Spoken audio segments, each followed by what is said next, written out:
من الضروري تسريع جهود التنمية الاقتصادية لبناء اقتصاد نشيط ورائد عالميا، وسوف نستمر في تعزيز القدرة التنافسية الاقتصادية لدولة الإمارات.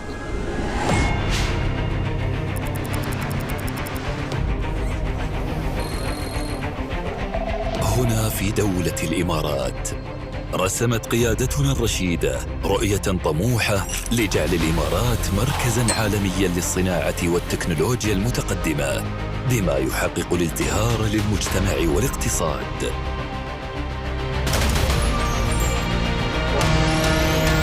واليوم نتوجه بخطى ثابتة لتحقيق المرونة والاكتفاء الذاتي وتعزيز التنوع الاقتصادي، بعد أن أطلقنا مبادرة اصنع في الإمارات.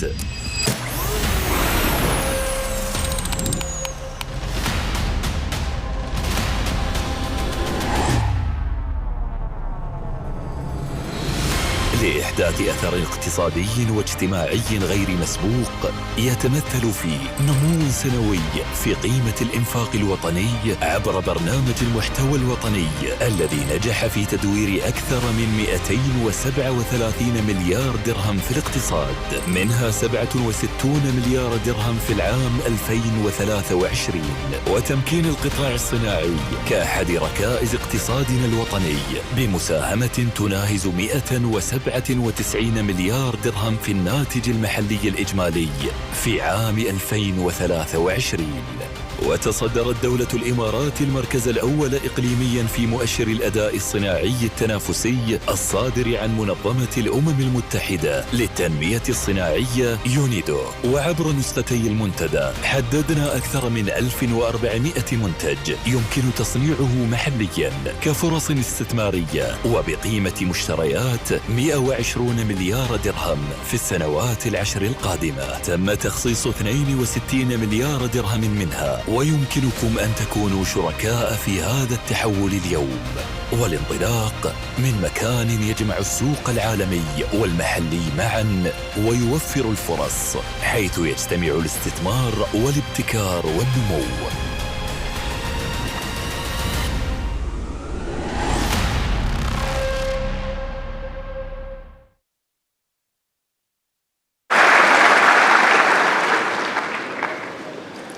أصحاب المعالي، أصحاب السعادة، الأخوات والإخوة، السلام عليكم ورحمة الله وبركاته.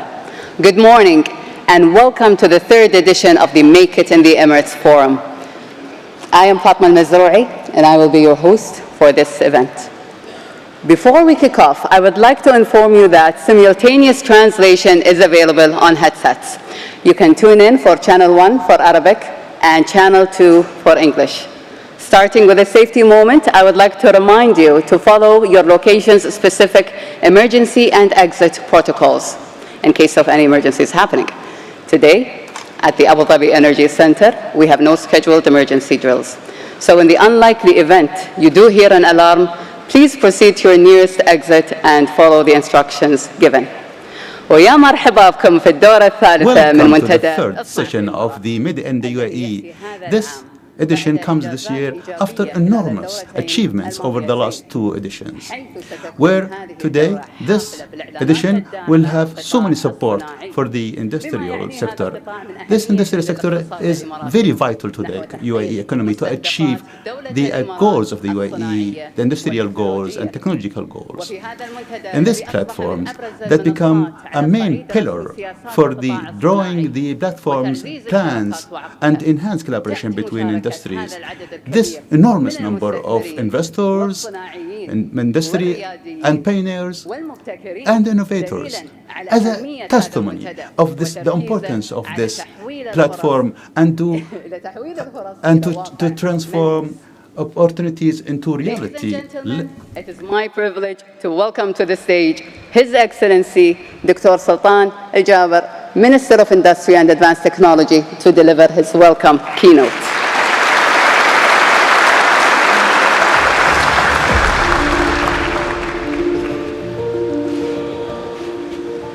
بسم الله الرحمن الرحيم. أصحاب المعالي والسعادة، السيدات ladies, والسادة، gentlemen, حضور الكريم، Greetings to you all, and good morning. At the outset, allow me to take this opportunity to express my happiness, pride, to have this huge, enormous number of audience in this platform.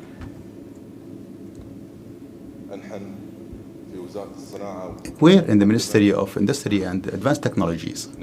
We'd like to express our gratitude and thank you for your efforts and for being with us, and also to your enormous support in our journey to develop the industrial sector in the UAE.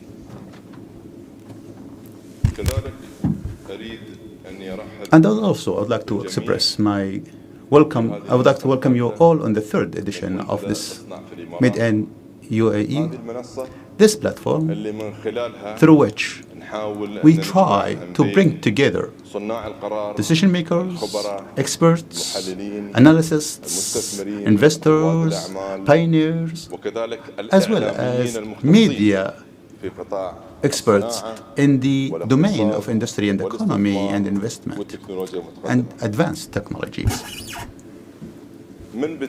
At the outset, since the establishment of the Ministry of the Industry and Advanced Technology in 2022, we set up some specific goals and clear, comprehensive vision by His Highness Sheikh Mohammed bin Zayed Al Nahyan, the President of the UAE, and His Highness Sheikh Mohammed bin Rashid, the Vice President, the Prime Minister of the Ruler of Dubai, to assign, to focus the efforts, to have efforts to enhance the role of the industrial sector to develop the economy and sustainably. The leadership instructions was that there has to be, we need to unify the efforts in the industrial sector. We do have to have a better coordination. We have to provide all enablers and to ensure a comprehensive system, industrial system, advanced system, very advanced, and the possibility of organizing, setting up the legislative systems, as well as through this system we can create opportunities, very good opportunities that can turn into very good investment opportunities and create very attractive investment that paves the way for the supply chain. And also, together, we can establish the concept or the principle of self-reliance and self-sufficiency, particularly through providing the basic needs that the UAE, the community requires, as well as the instructions from our leadership as to support the business continuity and to ensure the flexibility and resilience of the business models in our economy to be able to achieve the best and the biggest and the highest impact, economical impact and social impact that could be useful and positive and could be tangible and sustainable, and to have harmony between those initiatives and projects in federal and local level, with a direct supervision and a very precise supervision by His Highness Sheikh Mansour bin Zayed, the Vice President and the Vice President of the Prime Minister.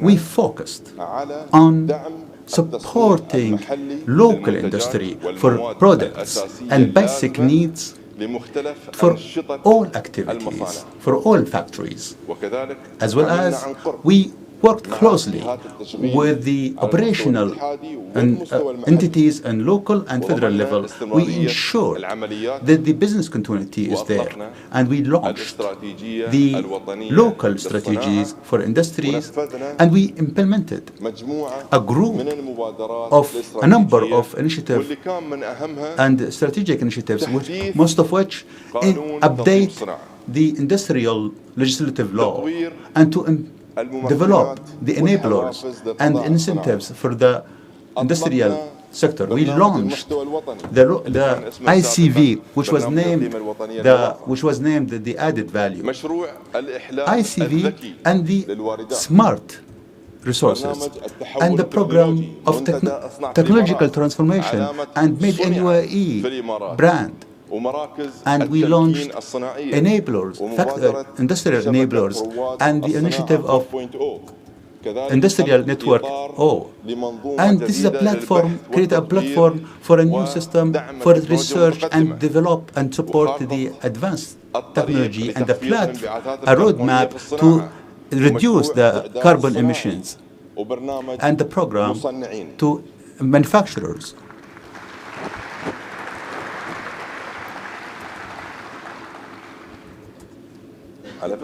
By the way, those are just only the tip of the iceberg.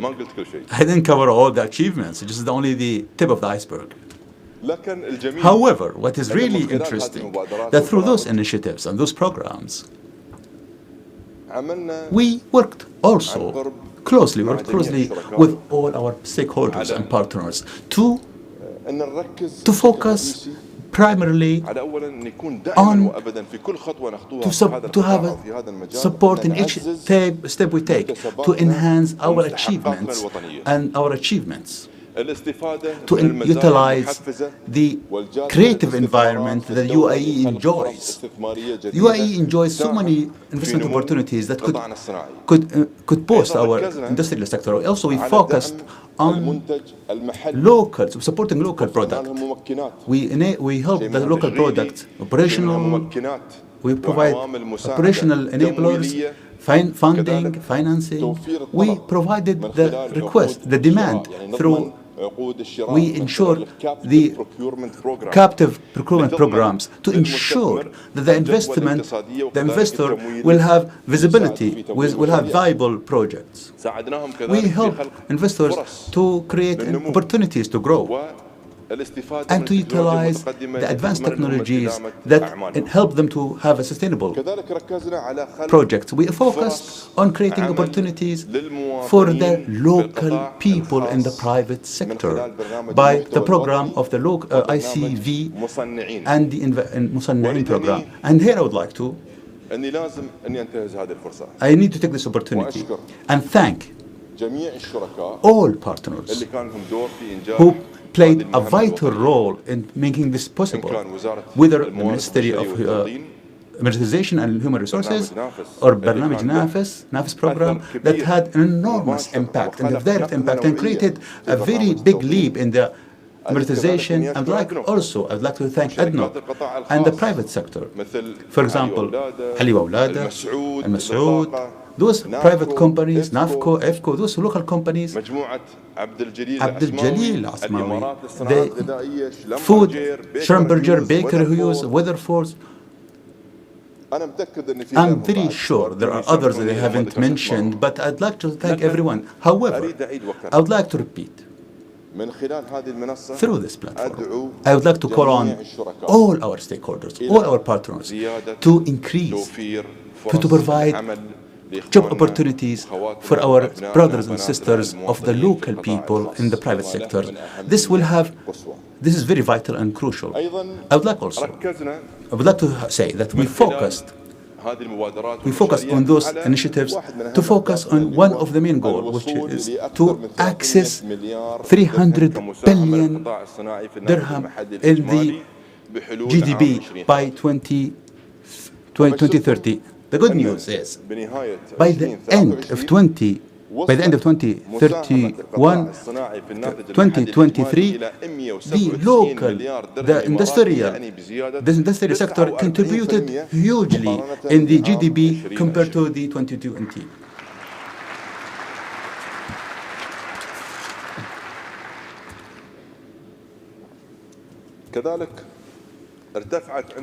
We also, the UAE export has increased to 187 dirham, which is 60% compared to 2020. And we achieved 70% growth in the funding solution, flexible solution for the industrial sector, which is which makes 6 billion dirham compared to 2022. And here we need to thank the UAE Bank, Dubai Bank, Mashriq Bank, all those banks who played magnificent role in making this possible. We launched معرض مصنعين, a manufacturer platform which recruited 500 local from its edition, and the second edition provided 800 job opportunities for local, 150 for the people of determination. And here, the total number should exceed 2,000 job opportunities by the end of this year. This all depends on your hard diligence and in your cooperation. Today, the number of the UAE people working in the registered company in the ICV in the private sector is 16,000 UAE local. 16,000. This, brothers and sisters, this didn't come from vacuum. This comes from thanks to enormous efforts exerted by our brothers and colleagues and partners and locally and federally. And our partners, our stakeholders, played a vital role in ADNOC. From ADNOC, ADNOC played a distinguished role. The local companies, federal governmental entities, whether local or federal, they all played a good role in making this possible and achieving these goals.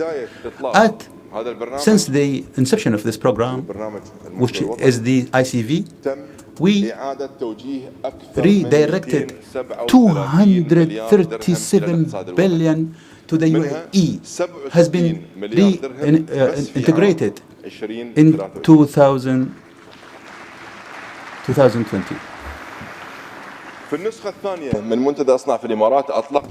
In the second edition of Make It in the Emirates, we have launched an initiative where we explored all products, 1,400 products that can be manufactured locally in collaboration with the 12 strategic partners of a total value at 120 billion dirhams.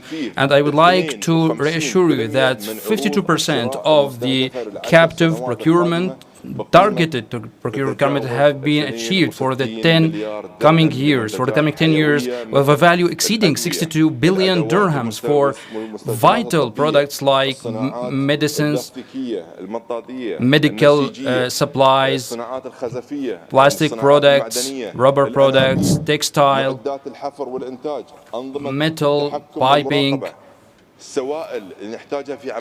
planting and control systems, new food products, mechanical and electromechanical equipment, electronics, chemical and petrochemical products, transformative industries, wood industries, building materials, and the list goes on and on. This is just an idea or a spotlight on the consumables, the essential products that are all manufactured locally, and they are all exhibited here in the exhibition.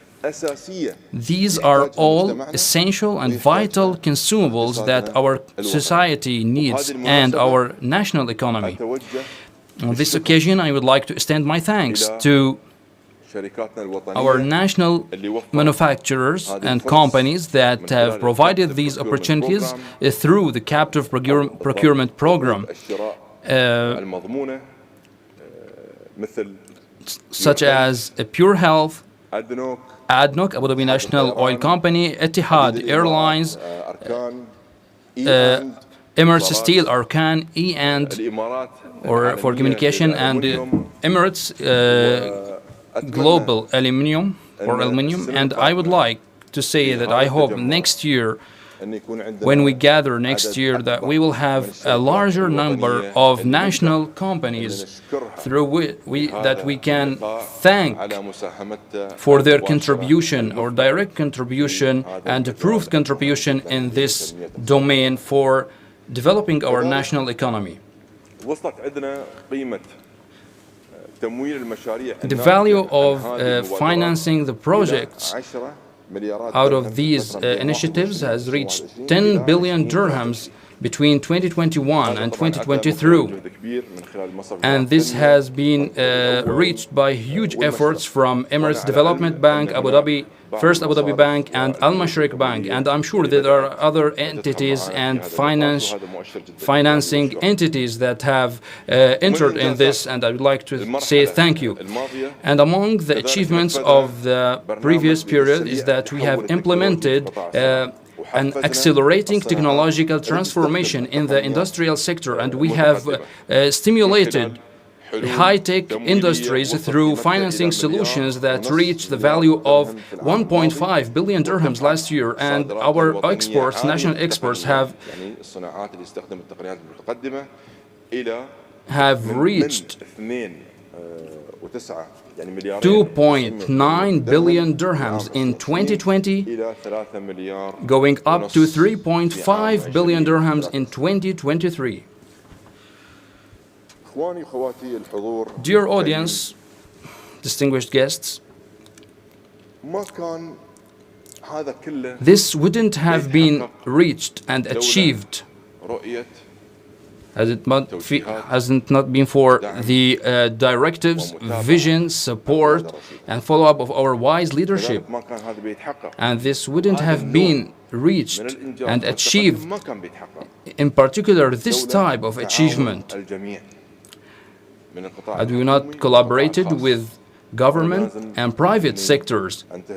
And here I would like to take the opportunity and extend my heartfelt thanks and appreciation for their big contribution in preparing for this edition of the forum, through which we are announcing new editions, big and quality additions of investment opportunities, new manufacturing agreements, and new enablers and financing solutions. And all of this wouldn't have been reached without the directives,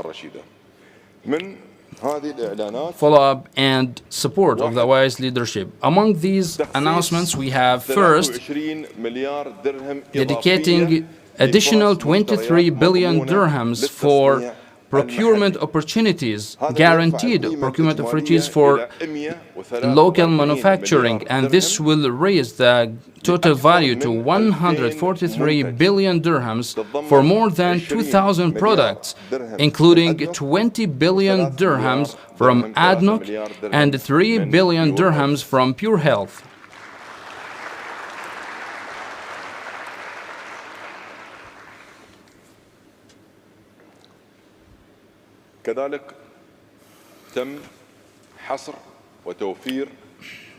Likewise,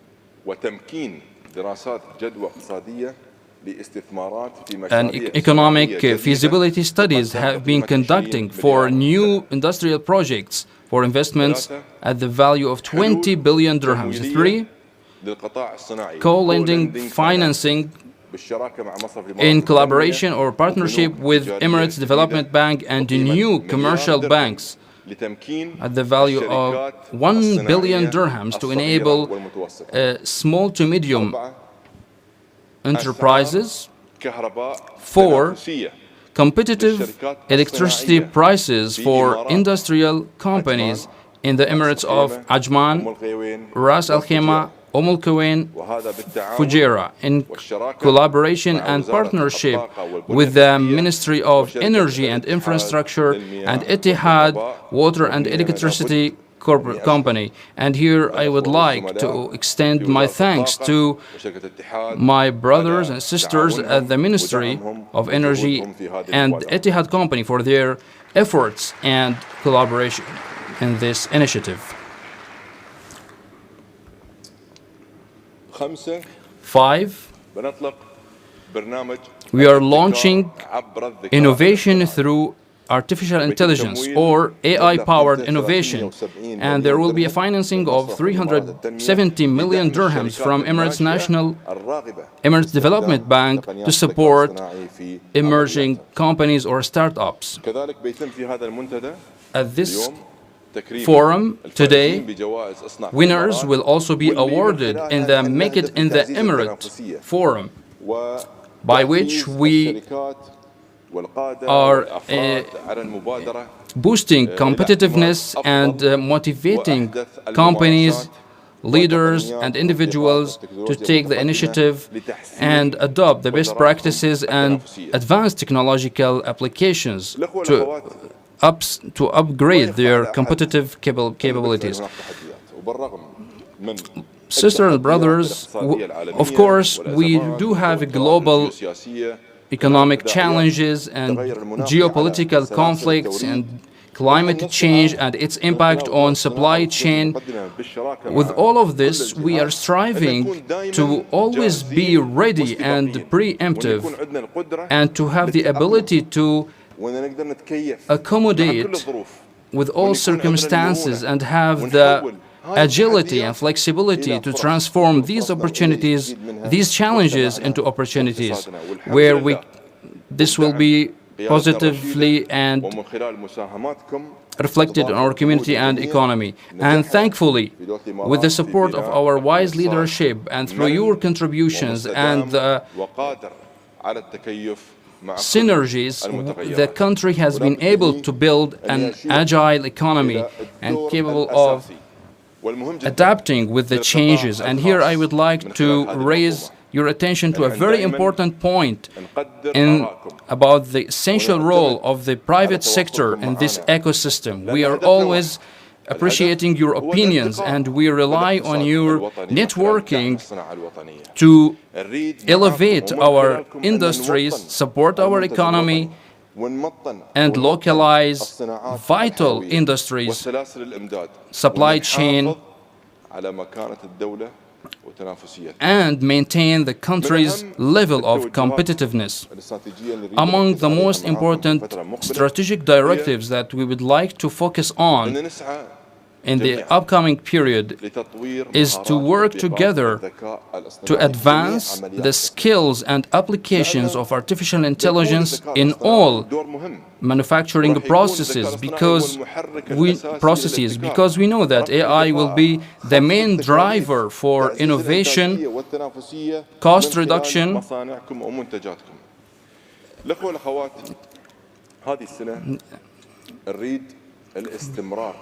Dear audience, this year we would like to continue with this momentum and this positivity. We would like also to seize the opportunities, the investment opportunities through captive procurement of these products, that now it has 81 billion dirhams still dedicated to local manufacturing. Besides utilizing these opportunities and leveraging these opportunities, we are committed to continue our collaboration with you and have constant focus on the implementation of the leadership vision of upskilling the human resources and support the youth. And as we have seen yesterday, His Highness Sheikh Mohammed bin Rashid Al Maktoum has put a target of securing 100,000 opportunities in the private sector in the next 3 years. We should work to meet and exceed these goals, and I have no doubt that we have the capabilities and will to reach these goals. And at the end, I would like to reiterate my thanks and call on the community, the private sector, government entities, and the youth to get introduced to the opportunities available at this forum closely and in detail, because indeed there are distinction and the demand is high, enablers are available, motivating factors are also introduced, so there are no excuses to lag behind. I would like everyone to take this invitation seriously and to join in making this industrial paradigm shift to enable our economy and make sure that our teams, partners are ready to support you and guide you to take these opportunities and develop your processes. And we would like you all to reach your targets and to have contribution by growing the local manufacturing, support the supply chain, and ensure the agility and growth of local supply chain to have a sustainable economic impact. Now, allow me here to just briefly summarize some points so that you might not miss something through the translation. As I said, before I conclude, I'd like just to say a few words in English to recap the main messages I want to leave with all of you today. At Moyat, the Ministry of Industry and Advanced Technologies, we continue to focus on the key pillars of our mission. Our objectives is as follows: developing the UAE industrial ecosystem, enabling the industrial community, creating more investment opportunities, and strengthening our economy's resilience. While we do that, we want to make sure that every step of the way, we enable you and we enhance the self-sufficiency of our economy and our supply chains. And in just under 3 years, and as a result of the vision and support of our leadership, together with our collective efforts, we are starting to see real, true, tangible, positive, sustainable socio-economic impact across our economy. And since 2020, we have increased manufacturing value add by 49% to 197 billion dirhams. We have boosted our industrial exports by 60% to 187 billion dirhams. And we have deployed 67 billion dirhams toward in-country value. That is a 109% increase since 2020. Building on this progress and based on the guidance of our leadership, I am very pleased to announce the following incentives, opportunities, and initiatives as part of this year's Make It in the Emirates.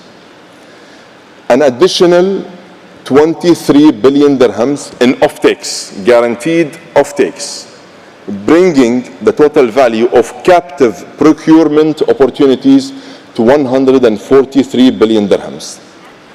New industrial projects and investments worth 20 billion dirhams. Co-lending financing solutions worth 1 billion dirhams. New competitive electricity tariffs in the Northern Emirates. And here, I must thank the Ministry of Energy and Infrastructure for their efforts on this very important task. And the launch of the AI Innovation Program, providing 370 million dirhams to targeted technology startups. And here allow me to add that the UAE leadership is very focused on adopting and applying the latest technologies, and in particular in artificial intelligence, across all our industrial sectors. AI is already streamlining production processes, slashing costs, boosting efficiency across industries in the UAE and beyond. From predictive maintenance to optimized supply chains, AI has become the backbone of next-gen industrial innovation. AI doesn't just automate tasks, it redefines them, paving the way for smarter, safer, and more sustainable industrial operations. And I encourage all of you to apply these advanced technologies to every part of your business.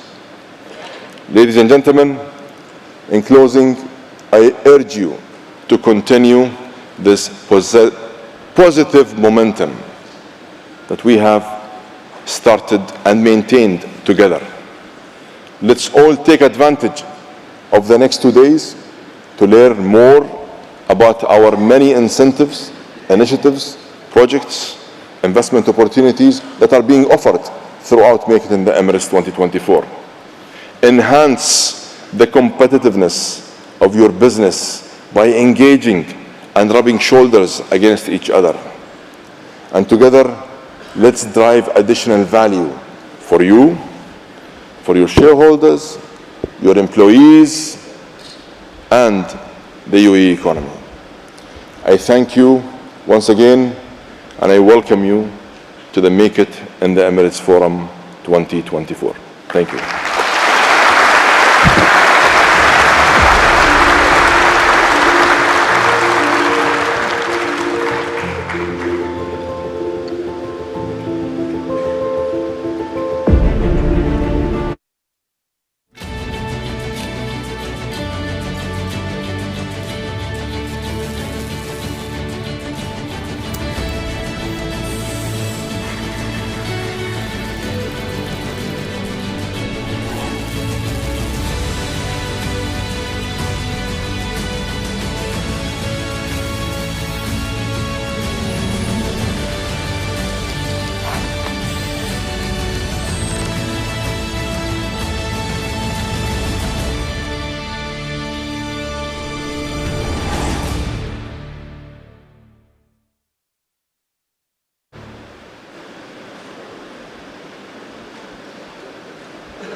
Thank you, Your Excellency. Ladies and gentlemen, it is now time for the 2024 Make It in the Emirates Awards. On behalf of the Ministry of Industry and Advanced Technology, I am delighted to introduce these awards, which honor the remarkable contribution of our national stakeholders. These awards not only recognize excellence and innovation, but also celebrate pioneers, visionaries, and national talents who are shaping the industrial sector. We received an overwhelming number of nominations from across the industrial landscape, and we were blown away by the high quality of entries. Our esteemed panel of judges, government officials, and leading industry experts have deliberated, and the results? Oh, they were very close. Each finalist here today has shown outstanding merit and is deserving of recognition. But of course, there can only be one winner in each category. To present the awards, please join me in welcoming to the stage their excellencies and ministers. أدعو أصحاب المعالي للتفضل إلى المسرح.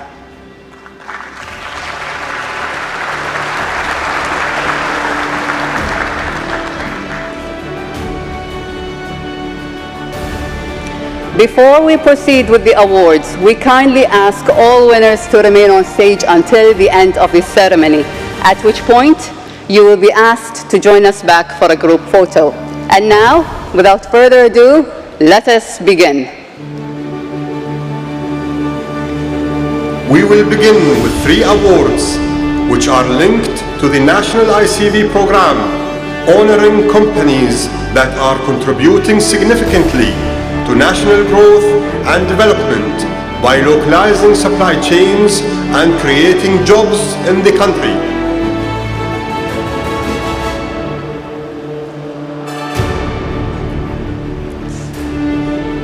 The first of these awards is the ICV Excellence for Private Sector Manufacturers.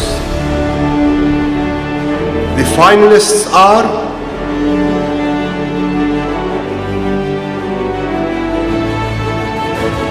the winner is Gulf Cement Company.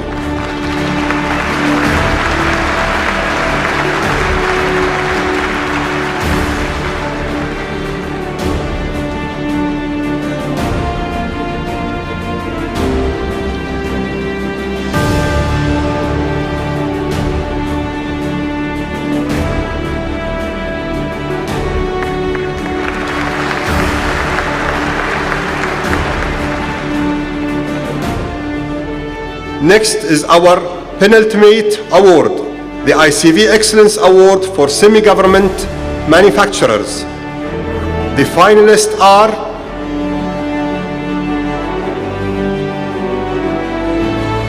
the winner of this award is Emirates Steel Industries.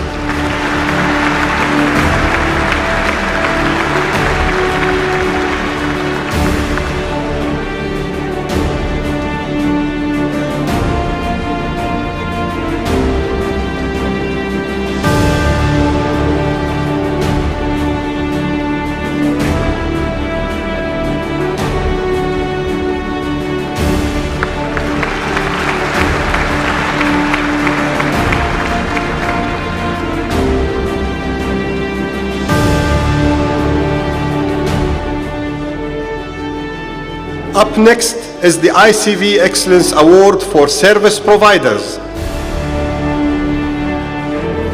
Our finalists are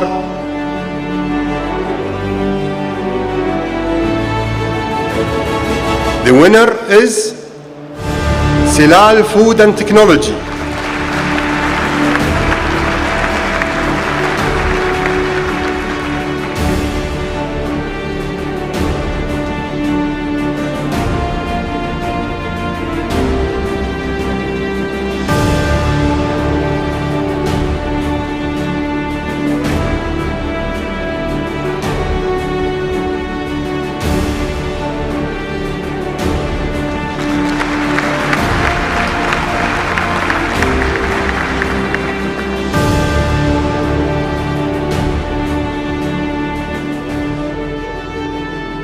This award recognizes companies setting new benchmarks in quality standards.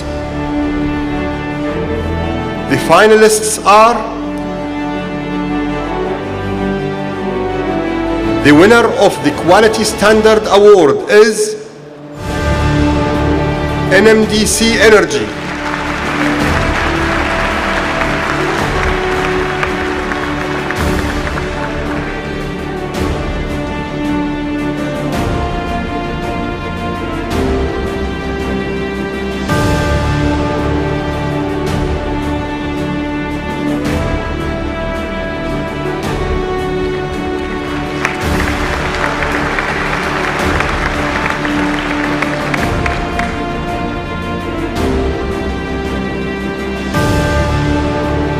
This next award recognizes companies that have made exceptional efforts towards adopting sustainable best practices, demonstrating a commitment to minimizing their environmental footprint. The finalists of the Sustainable Manufacturing Award are,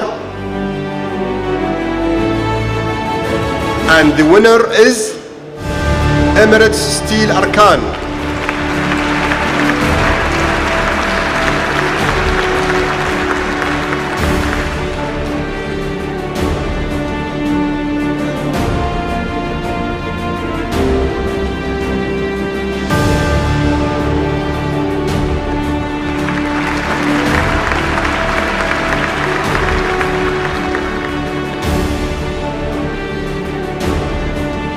Moving on to the Smart Manufacturer Award. The award recognizes companies that have implemented cutting-edge digital technologies in their operations and achieved significant improvements in efficiency, quality, and customer satisfaction. The finalists are the winner of the Smart Manufacturer Award is International Aseptic Paperboard Manufacturing.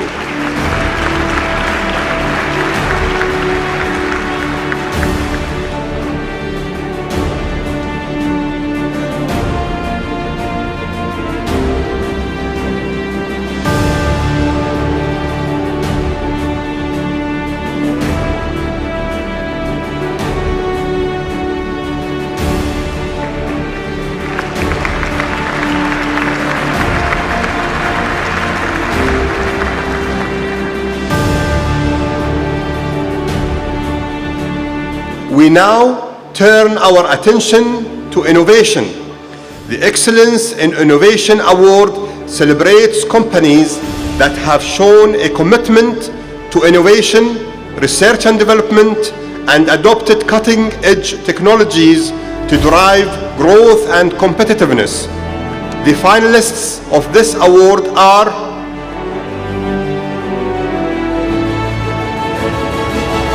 the winner is Emirates Global Aluminium. Congratulations to everyone at EGA.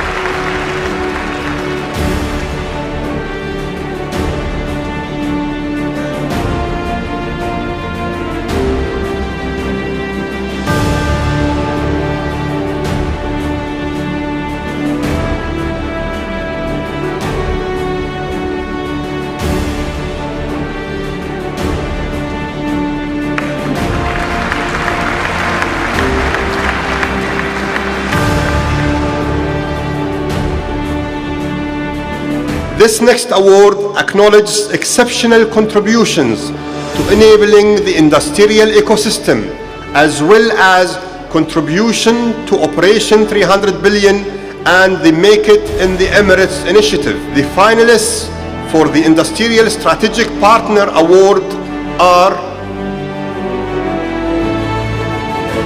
the winner of this award is Khalifa Economic Zone Abu Dhabi Group.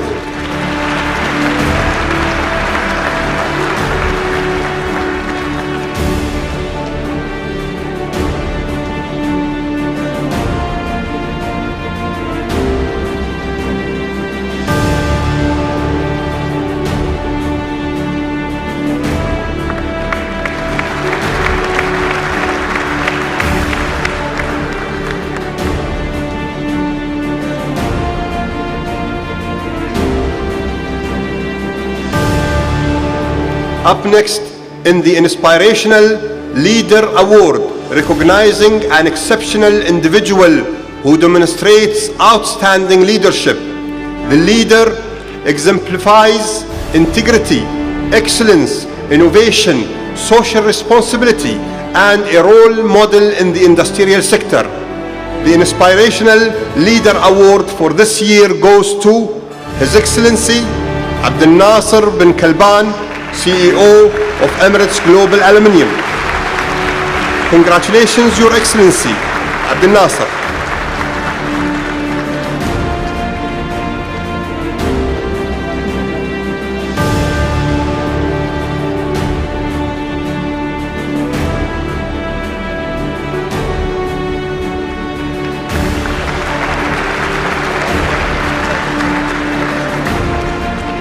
This award acknowledges young visionaries who combine passion and ambition with technical skills.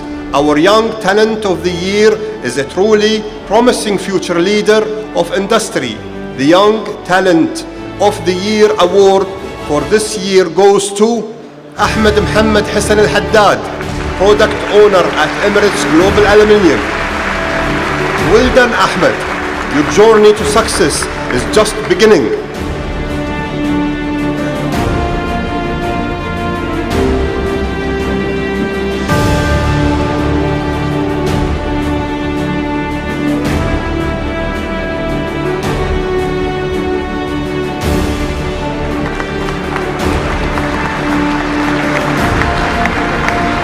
Ladies and gentlemen, I would like to invite all our winners to please come forward to join us for a group photo.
And this brings us to the close of the Make It in the Emirates Awards.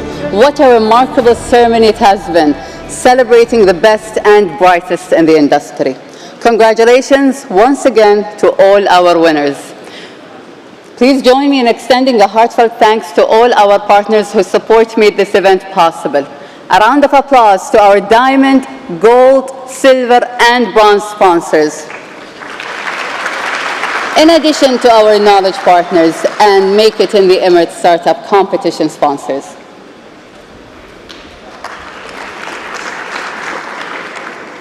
It is now time to dive into today's first panel session, titled Realizing the UAE's Industrial Vision, Operation 300 Billion, and Charting Future Growth. I'd like to invite on stage our moderator for the panel, Mr. Renee Sager, Chairman of the Roland Berger Middle East, and our esteemed speakers, Her Excellency Sara Al-Amiri, Minister of State for Public Education and Advanced Technology.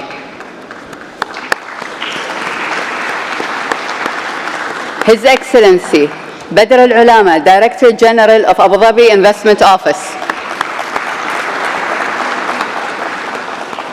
Mr. Hussein Sidi Sayed, Chief Executive Officer of Calyx Bio.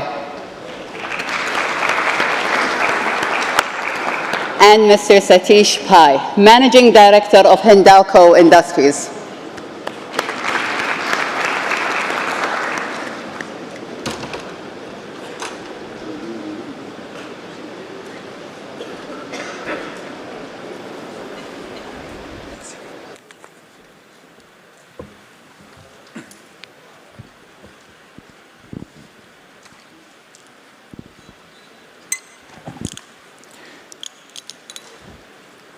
We've seen during the presentation that already 197 billion AED is in the industrial ecosystem within the UAE. And Your Excellencies, esteemed guests, in only 4 years since the erection of the Ministry of Industry and Advanced Technologies, great achievements have been made. Significant programs have been launched, driving the growth. As we've seen in the presentation by His Excellency Dr. Sultan, the ambition reaches further, up to 300 billion going forward. And that is not only the ambition, that is in the backdrop of economies changing, supply chains changing. We've seen it all driven by COVID.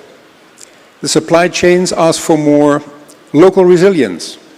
They ask for local economies, but also having a very global view on this. And there are 3 very clear targets within the UAE economy in the strategy to further industrialize. It is boosting the national sustainability, the resilience of the supply chain, but based on local demand. It is strengthening the competitive advantage using the capabilities and the scale-up. But it's also very clear choices to build new leading technology industrial positions here in the UAE. And that is a clear commitment of the government as we've seen it. We've seen it also in the trade agreements, looking further. And the CEPA agreement with India was a very clear example of it going further. Now, against this backdrop, we have an esteemed panel, which will give you more insights, where we will have more questions. And allow me to introduce very shortly, although they don't need a lot of introduction. Her Excellency Sara Al-Amiri, Minister of State for Public Education and for Advanced Technologies. Good to have you. His Excellency Badr Al-Ulama, the Director General of the Abu Dhabi Investment Office, but also of the Abu Dhabi Department of Economic Development. And then we have the industry, because this is about industry. Mr. Hossein Sidi Sayed, CEO and co-founder of Calyx. And Calyx is headquartered in Dubai, but it has operations ultimately in India, Egypt, in Malta and Morocco distributing and manufacturing generic medicine, generic pharmaceuticals, but we'll expand on that later, ultimately. And we have Mr. Satish Pai, Managing Director of Hindalco Industries. And Hindalco, revenue-wise, is the largest aluminum company basically on the globe, and a large player operating in 10 countries and over on 4 continents, and always on the lookout for expanding their supply chain globally. And I think that triggers it. To start with the first question, Your Excellency Sarah, given the importance of advanced technologies for future industries going forward and creating this sustainable competitive position for the UAE, could you describe the role of the advanced technologies driving the UAE's success?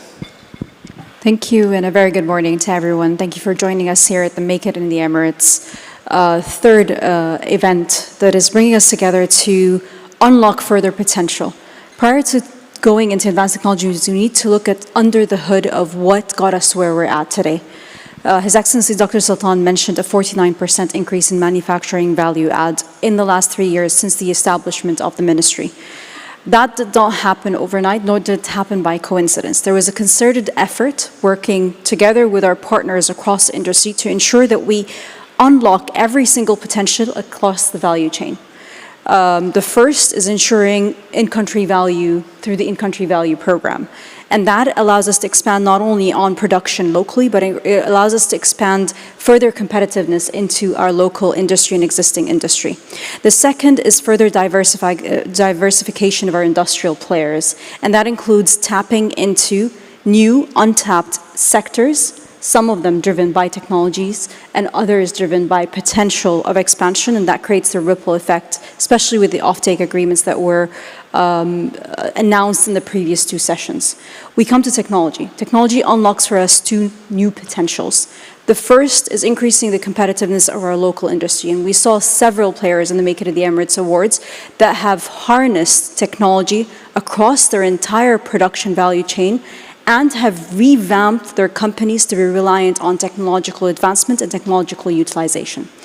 If we did not take the first step together with our partners to start adopting technology and transforming the way production happens, we won't be able to go into the second part of why advanced technology is important for the nation, and that's establishment of new sectors that are focused on technological production, offtakes in terms of technological advancement, and ensuring that we are harnessing the potential of technology across the value chain. Today we have announced a new funding, so on top of the 5 billion funding that have been put aside by the Emirates Development Bank together with commercial banks, an over 370 million dirham fund that is going towards the adoption of artificial intelligence across the production process, which makes it more important. What does advanced technology in a nutshell unlock? It unlocks transformation across existing industrial players.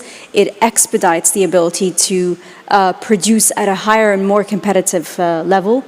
It increases our high technology exports, and we've seen that with a more than 2-fold increase in high technology export over the course of the last 3 years. And it allows us to unlock potential of new industries that have not been part of the UAE's value chain. So taking kind of all the programs which we have and the great strides already, where this conference kind of is a clear kind of step up this, Your Excellency Badr, kind of if we take the economic view kind of like going forward, can you elaborate kind of on the importance of investment, but also looking at the role which manufacturing kind of ultimately plays in the creation of the Falcon economy? Well, that's 2 questions there, René. I'm trying my best to actually answer them for you. First of all, it's such a privilege to be here today with such a big audience talking about the future of manufacturing and talking about manufacturing in the UAE. Manufacturing obviously is a key component of our economy, and we take it very seriously in Abu Dhabi and the UAE to actually try to diversify the economy and move away from an oil-based economy. And it's not to say that oil-based economy is not important. They work hand in hand, and obviously we want to see that diversification translate into jobs, into GDP, and obviously into our exports. specifically about investments and trying to using investments to actually develop a sustainable economy. We look at investments in 3 different perspectives. I mean, the 4th one being technology, as Her Excellency had mentioned, but I'll talk about the 3 others. Investments in infrastructure. I like to say that the UAE has an unmatched track record of not just delivering products, but creating an ecosystem and a network that connects to over 250 cities and manages 95 ports. You can't find that anywhere else in the world. I like to talk about investments in human capacity. His Excellency Dr. Sultan mentioned about the NAFIS program, but essentially when we talk about developing human capacity, let's be honest with ourselves. We all know that importing labor is always going to be more expensive. So I want to give an example of what Strata did. As an example, Strata is an aircraft parts manufacturer based in the city of Al Ain. They developed a holistic program, taking first-time high school leavers, first-time having a job, to actually go through a program over 22 months in which they are able to build an aircraft component, in my opinion, better than Airbus, better than Boeing. And then the last point I'd like to say is investment in sustainable energy. The whole world agreed to carbon neutrality by 2050. We have to invest in creating more green energy capacity. And then I take everybody back in time to when Masdar was created by His Excellency Dr. Sultan Al-Jaber. We actually envisioned a world that would be producing green energy, not just for green energy capacity, but to produce green products. And a clear example of that is what's going on today at Emirates Global Aluminum, where they produce green aluminum. Moving to your second question, if I may, and I'll try to keep it brief as well, the Falcon economy. Some of the targets that you saw today, the big question is, what is Abu Dhabi's contribution? Last year, Abu Dhabi contributed 51% in terms of the manufacturing contribution to the GDP.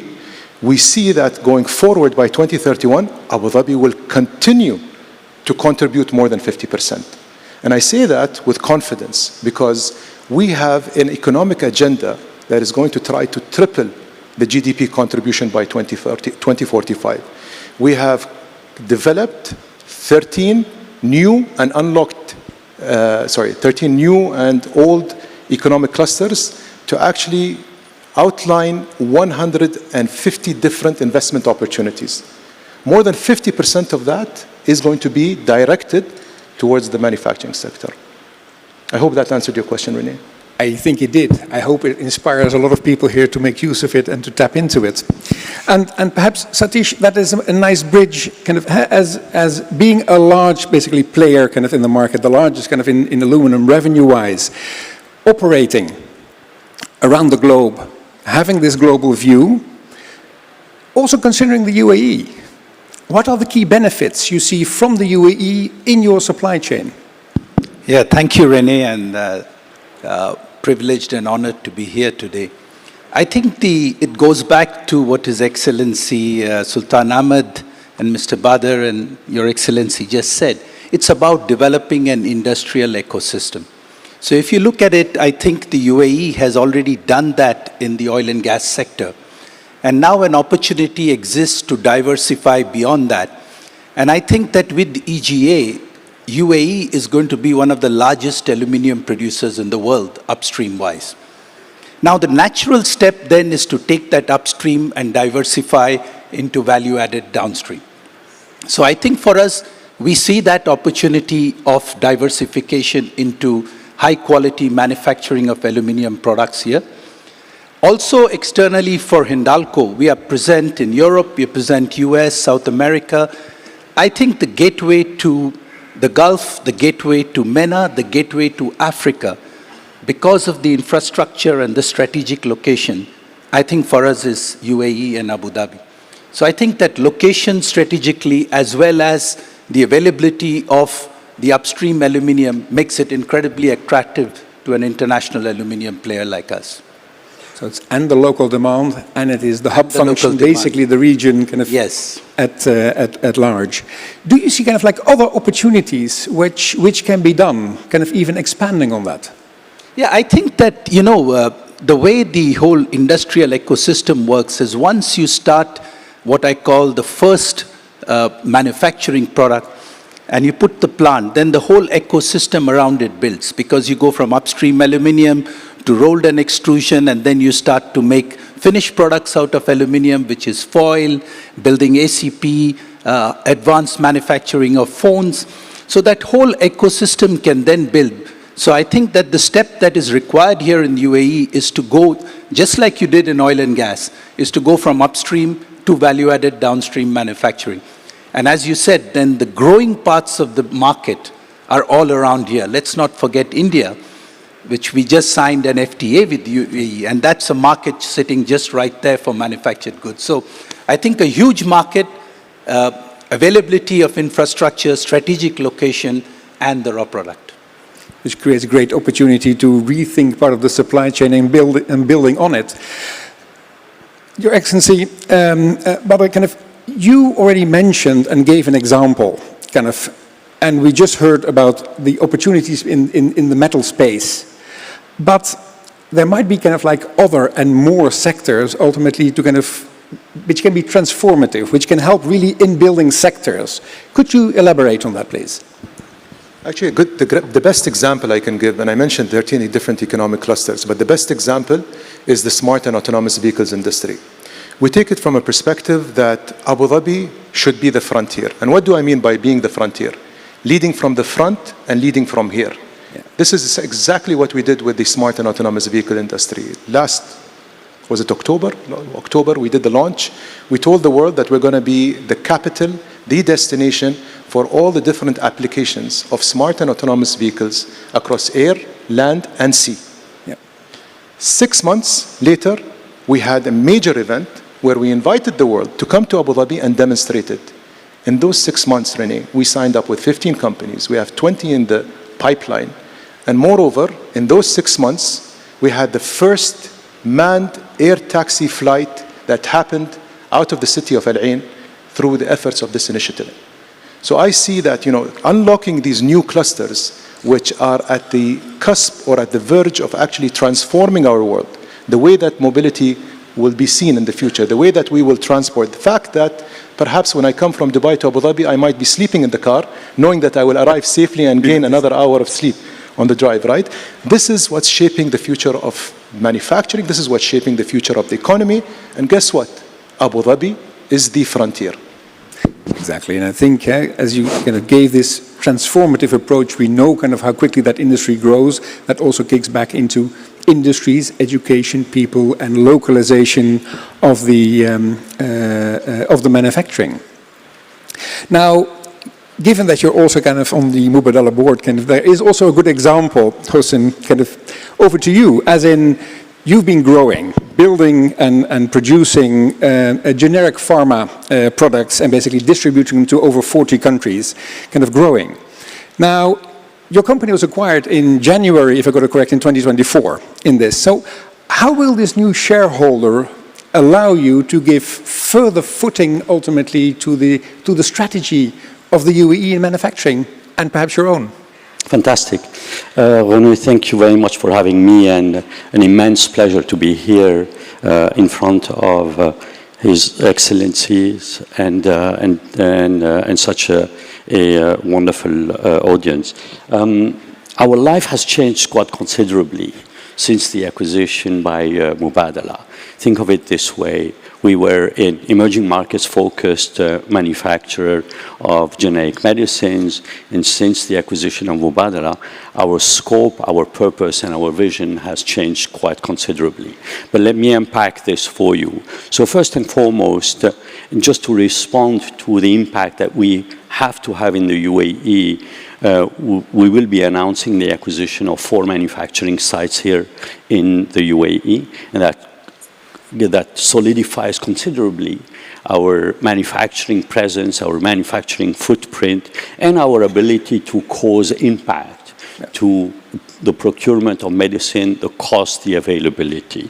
2, we contribute to the unique ecosystem that the UAE is building in the life science space, and we contribute in, first and foremost, product development, but also clinical trials, but also testing and ultimately manufacturing, distribution, commercialization. And then last but not least, you've heard or you've seen probably, we have at the instigation of Mubadala again, we've signed a very interesting three-way agreement with Khalifa University, which provides us a seat at the table when it comes to innovation, in terms of products and in terms of technology. So in short, the entry of Mubadala into our capital has transformed considerably our vision, but also our purpose. I think that's another great example that it is a bigger ecosystem which is currently being built, which shows really some of the strength, ultimately, what's currently happening, which we don't see kind of in all kind of other geographies. But Hossein, if we kind of turn it around, because we all lived through COVID, and COVID was, I think, one of a wake-up call for many of us in saying, how do we deal with supply chains? They're reconfiguring from semiconductors to the pharmaceutical industry, saying, look, we need to kind of have sustainable supply chains. We need to kind of take and good positions also for caring for the population, for building structures that we kind of keep some of the resilience kind of for the local kind of economies. So if we reverse basically, what can Calix do for building the pharmaceutical ecosystem in the UAE? Yeah, so you raise a good point. I think COVID was an eye-opener for everybody. Big and small nations, by the way. I mean, we've seen in Western Europe a number of large nations being caught off guard in terms of supplies. What I say to my colleagues, my team, and now my investors is that under no circumstance do we have to put ourselves, the UAE, the nation and its population, in the same situation we've seen with COVID, and therefore we must think smartly in a resilient manner about supply chain, about drug procurement, about security of not only finished products but also raw materials. So that's fundamental in what we do now. Now that we're part of the UAE ecosystem. And then having 4 factories, of course, is a great contribution ultimately in making that settle down. Absolutely. Kind of indeed. Satish, we talked about, and it's in the strategy very clearly, kind of building on the local competencies, scaling them up and creating a clear footprint, building this resilience in the supply chains. However, we also see, for instance, with the CEPA agreements with India, that it can act as a hub function more going forward. What will this do kind of for your business? Will that have specific additional value and make the UAE more attractive? I think absolutely. That's why I said that the FTA between India and UAE, in my opinion, is quite a game changer. I think that the traditional relationships between India and UAE are well known historically, very strong. But I think that the state of the Indian economy, as you see it now with the growth rate and the sort of consumer market that's growing there, I think that UAE is had historical ties and now today is very well placed with this FTA. So for us, it's not this that we want to come to UAE to go to MENA and Africa. It also works both ways because we see UAE as a manufacturing hub that could actually work in supplying India and that part of the world in Asia what it needs. So if you really look at it, large-scale manufacturing of value-added aluminium outside of China in this part of the world does not exist. Exactly. And I think that UAE, because of its infrastructure, ports, strategic, geopolitical neutrality, I think has a fantastic opportunity to become that hub, and this is the attractiveness that we see. Exactly, reshifting like manufacturing footprints ultimately, which are global and then have specialized positions as you advocated, yes. I think might prove to be a very kind of great opportunity. And I've seen perhaps that kind of applies kind of for Calix as well. Absolutely. Your Excellency, Sarah, kind of we heard the strategy, the ambition, we heard kind of many cases going forward. And we see that it is not only plans, it is happening on the ground as we see, and as Dr. Sultan kind of already introduced in the numbers, there is a very strong track record. And all the components kind of like they work together. But now going forward, the ambition is still significant. Can you shed any light on the milestones going forward in the implementation of the strategy? Absolutely, and we heard a few examples that are part of those milestones. First and foremost, the ecosystem approach is imperative. Any and all programs that we're currently working on, together with our manufacturing players, needs to work hand in hand. So the CEPA agreements is first, the in-country value program, that increases demand, the offtake agreements, the creation of new value-added manufacturing that sits on top of existing manufacturing industries that are within the UAE, and then expanding further access to financing.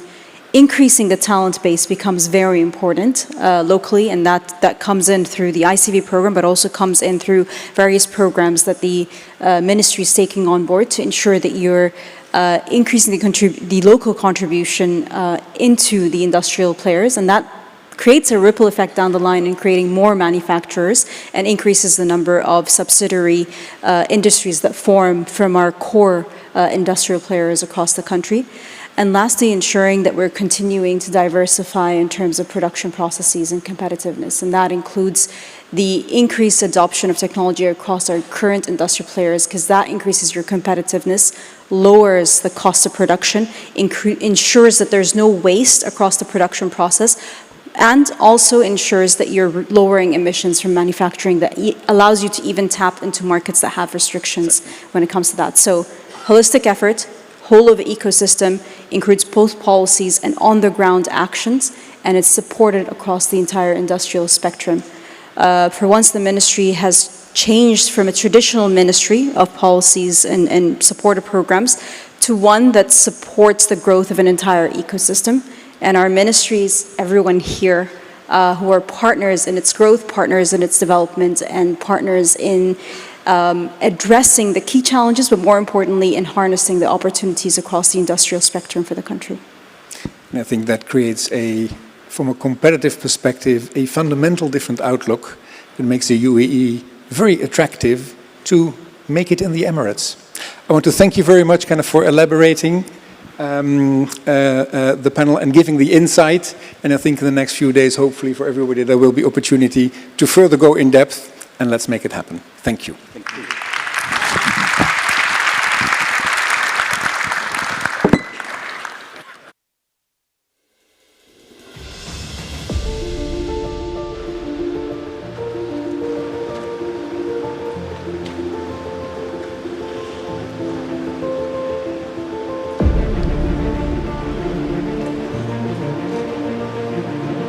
Now, those were some great insights on the progress of the National Industrial Strategy. We now turn our attention to artificial intelligence for a session titled Advancing the AI Revolution, Implementing New Computing Paradigms in Real-World Industrial Settings.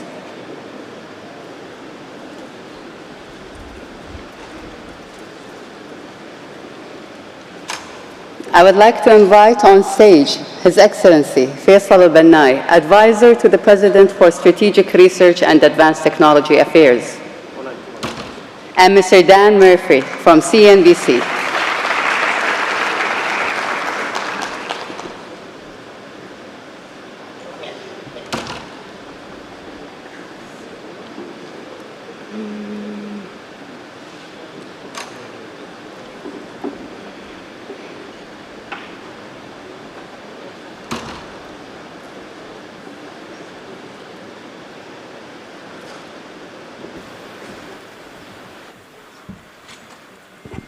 Ladies and gentlemen, good morning. So good to have you joining us for this next part of our event programming. And I'm so thrilled to be joined on stage by Faisal. Faisal, welcome into the conversation. Thank you for being here.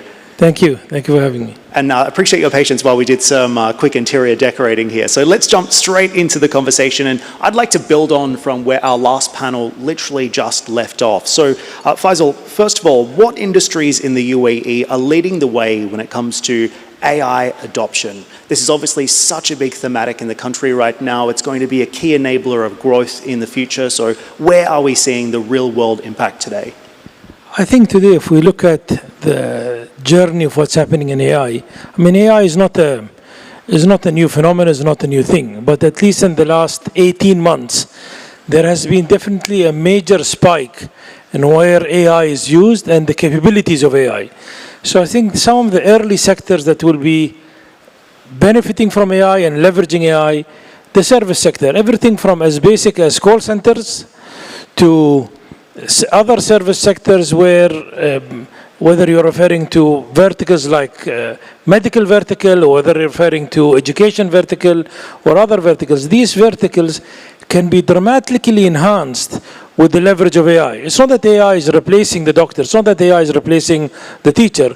It's really acting as a dramatic force multiplier to improve quality, to improve efficiency in these sectors. So service sector is an area that where you're combining knowledge, you're combining leveraging a lot of background information to make your decision. I think other sectors that are starting to further ramp up, it will take a bit probably longer, it's areas around manufacturing, which you definitely have much more AI getting used recently than what was used in the past. Implementation of robotics in the manufacturing sector is increasing, and due to AI, there are much more use cases that are getting enabled due to that. So I think service sectors, manufacturing sectors, engineering sectors, coding and programming, these are all sectors that are leveraging AI, but they're leveraging it at different speeds today. I know there's also been a lot of conversation on stage today about the Falcon 2 LLM, and I'm curious to unpack some of the developments that we're seeing there. First and foremost, talk to me about the development of Falcon 2, where it stands today in the global AI ecosystem. And I know the initial reporting was that this is an AI model that's going to rival big tech. So how do you quantify and qualify that claim? I think an important step that UAE had started many years ago is the focus on AI. So this is not a new phenomenon. This is not something that happened last year. But UAE has been trying to focus on growing its AI capabilities since a number of years, whether it's appointing an AI minister, whether it's having Mohammed bin Zayed AI University, or a number of other capabilities.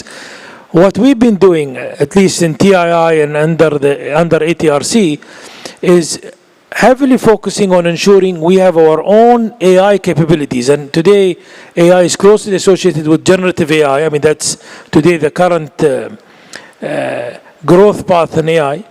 And although there are excellent models today from large companies like OpenAI or open source models from Facebook, we wanted to make sure as the UAE that we have our own footprint in this market, that we have our own capabilities that we can leverage and grow. It doesn't mean we won't use other people's models, doesn't mean we will not leverage other partners, but it means we have our own anchor piece. And this journey started last year, where we released, more frankly, to prove to ourselves at the beginning that we are able to release open source models that really rival the largest players globally. And when we did that in March, April last year, our model, the Falcon model, was rated globally by an independent body as the best performing AI model globally, beating all other large companies in this regard. Come September, other models were released between April and September from Facebook and other guys. In September, we released another model from Falcon, the 180 billion model, which again rivaled and beat every other open source model out there. That gave us the encouragement to say, even though we are a smaller country, even though we have smaller teams, even though although people say we have a lot of funding, actually we spent a fraction of what the other guys have spent, we are able to punch way above our weight. And that's when a decision was done to launch AI 71 at the end of the year by ATRC. Sheikh Khalid bin Zayed Al Nahyan announced the launch of AI 71. But at the same time, we released probably a few weeks ago the Falcon 2, version 2 model, which again, for its size, beat every other model in the market in the open source from a performance point of view. Now we're making sure we are ready as an organization, we're ready as a country to have our own models that can serve in the different sectors that we said, and that's something that we can rely on ourselves, and you will see a number of other releases happening in the next few months. Talk to me about the decision to open source. Why do that? I think there are two critical choices when referring to AI.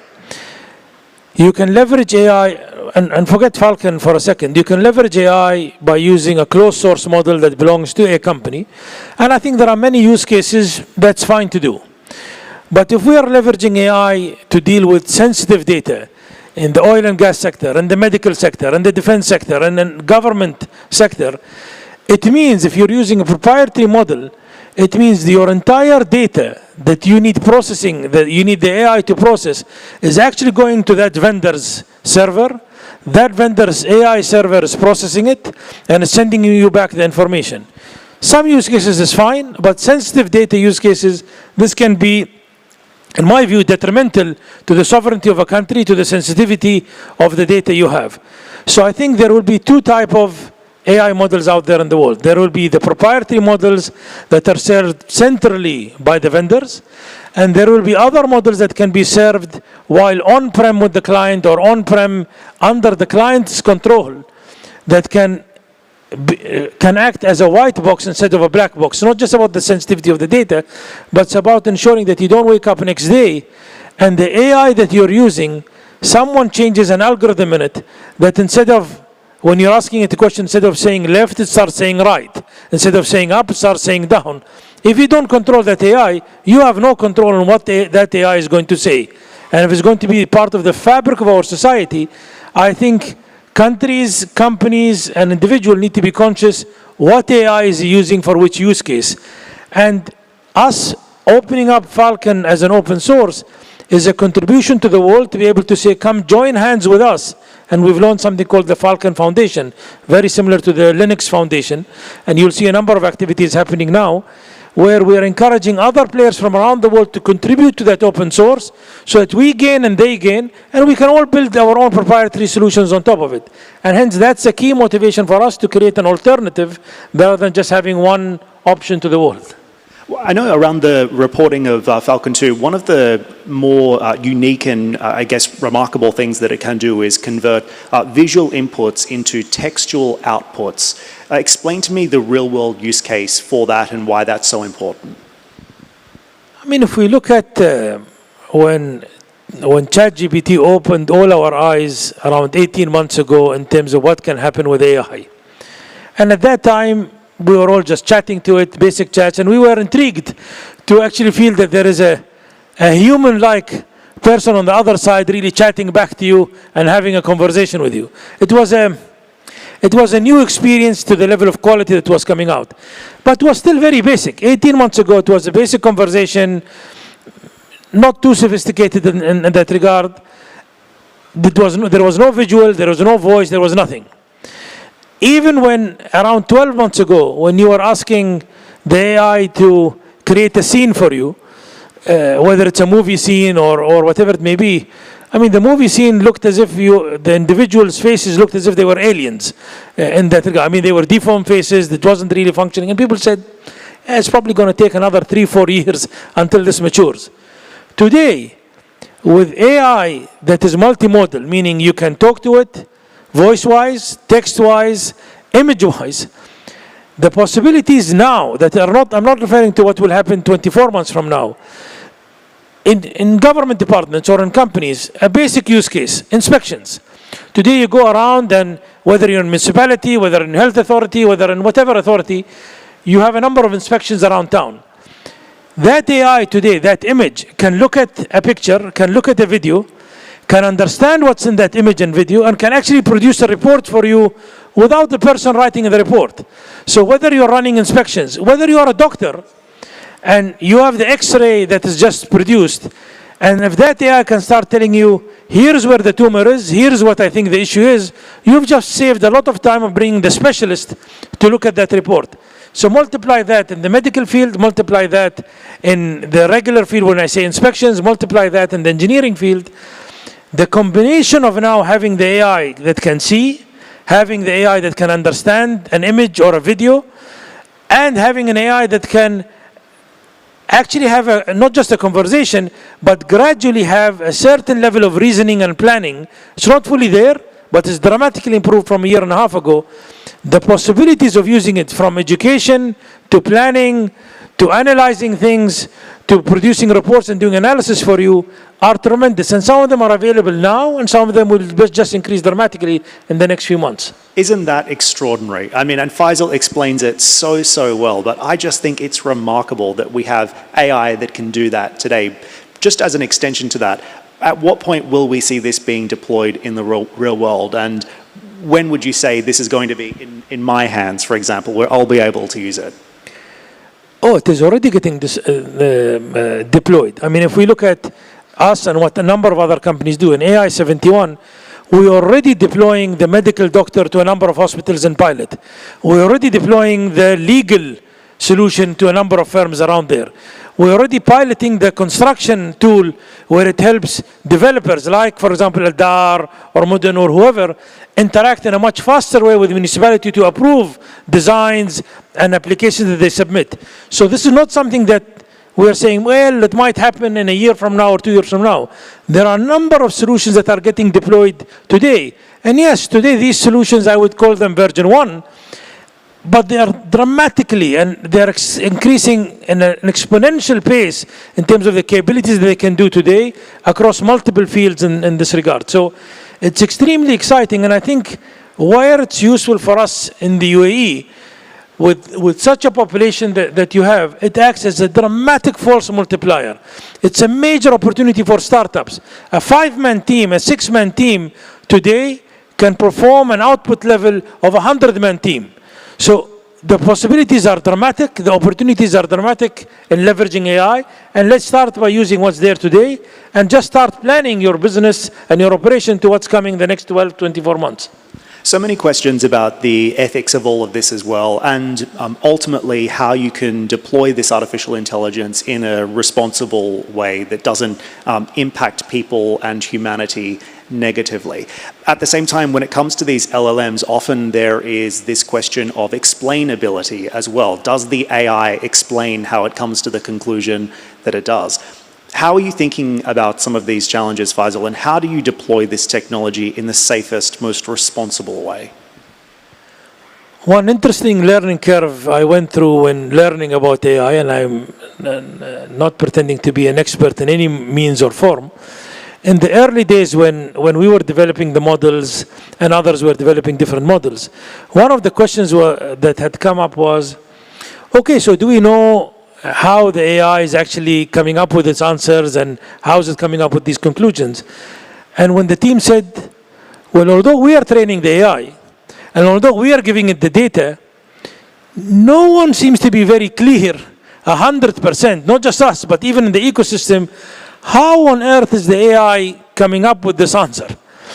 What made it come up with that answer is not 100% done and clear topic. So that's part of the mysteries, and I don't know, maybe it's how human beings function or whatever function. Actually, the neural network was somehow trying to mimic what a human being brain is. So I think there is a lot of work to be done in this space.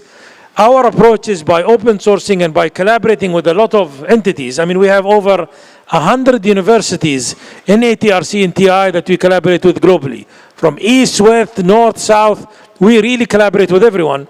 And the aim is to see how do you improve the safety in the AI, how do you improve the predictability of the AI, how do you improve the reasoning in AI, because I think that's where, if you take it to that level, that's where the impact can become even much larger to society, and you can integrate into many more products and solutions.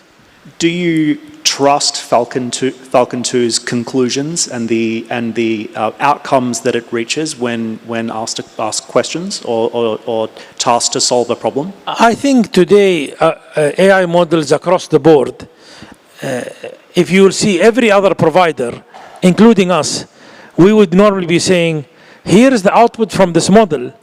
Let it act for you as an extra advisor, depending on the use case that you're having. If this use case is going to determine someone's life, then you take that data and you can do further checks that you want, but at least some level of homework is done for you.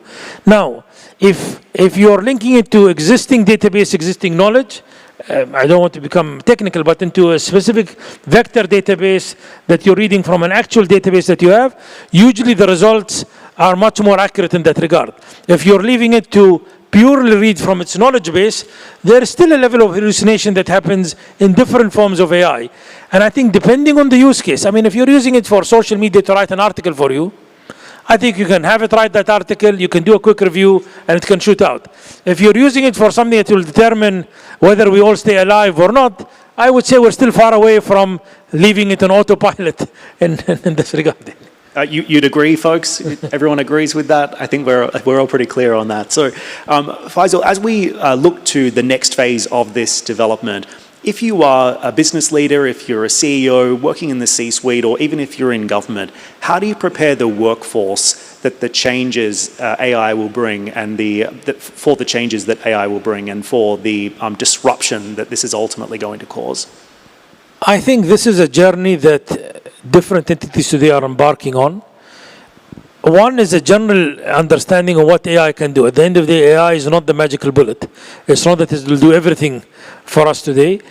So an education of what AI today can do, where AI probably in the near future, what it could do for us, but then really getting the workforce ready and trained. And we started that journey, for example, in ATRC, where we are training all our research centers. We have around 10 research centers, around 1,000 plus researchers, even though they're highly technical guys, but not all of them are expert in AI. Not all of them know what AI can do.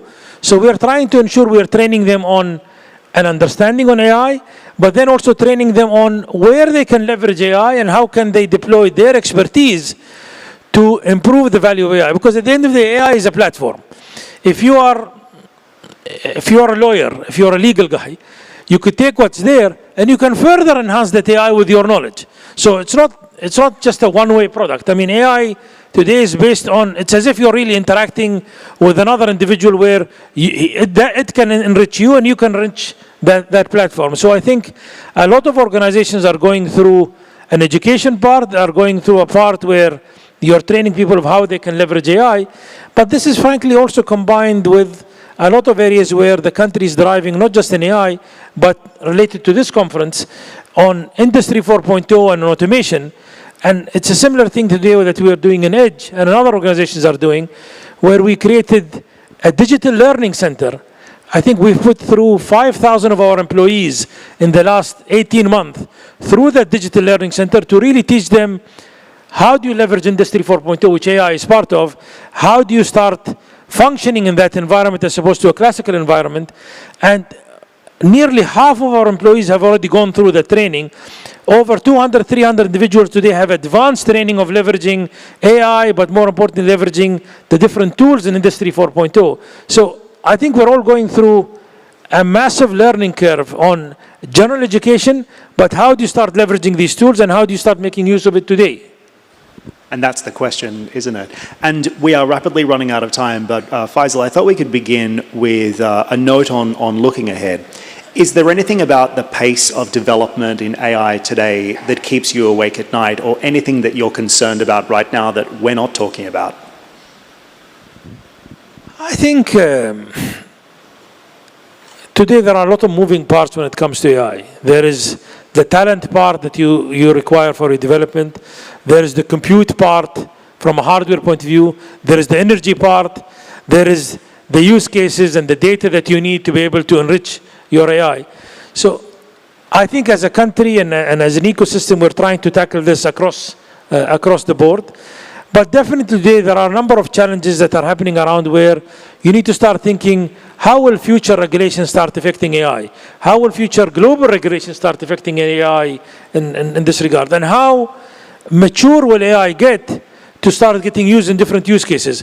For sure, there will be a scenario coming in the near future where AI was used in the wrong way, where AI hopefully didn't cause a major catastrophe, but probably caused some damage in that regard. That is going to happen. The issue will become, how do we all deal with it? How do we don't also start suddenly go for a severe lockdown when we start using technology? Because it is part of the journey of growing and leveraging these technologies out there. And we need to be ready as an entity, as a society, and as a country for the pluses and minuses of AI, and how are we going to deal with it going forward. The opportunity outweighs the cost, though, you think? I think the opportunity far outweighs the cost, but we need to be conscious and we need to be ready to deal with any side effects that come out of it. All right, I think we can end on that note. Ladies and gentlemen, Faisal Al-Banai from ATRC, please make him feel welcome. Thank you again, Faisal.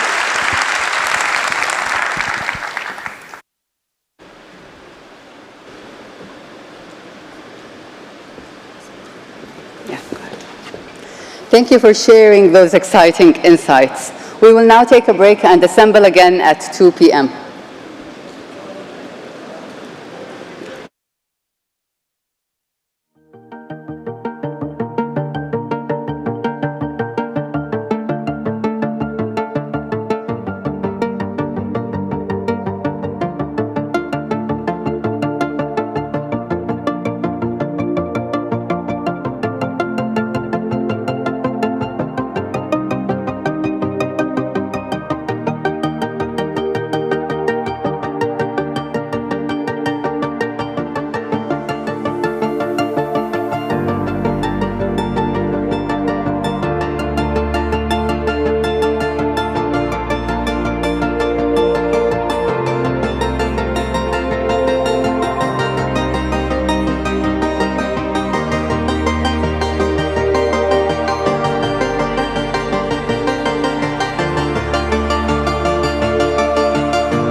Welcome back, Your Excellencies, ladies and gentlemen. We have one final panel session today before we head into the afternoon activities. The panel is titled Future-Oriented ICV and Alignment with Offtake Agreements and Competitiveness. Allow me to invite onto the stage our panelists, starting with our moderator, Mr. Paddy Acharya, partner and board member at Deloitte. And now our esteemed speakers, His Excellency Umar Al-Suwaidi, Under-Secretary of the Ministry of Industry and Advanced Technology. His Excellency Rashid Al-Balushi, Under-Secretary of Abu Dhabi's Department of Economic Development. Dr. Saleh Al-Hashmi, Director of the Commercial and ICV at ADNOC. Ms. Shaista Asif, Chief Executive Officer of Pure Health. And Mr. Masoud Arham Al-Masoud, Vice Chairman of Al-Masoud Energy.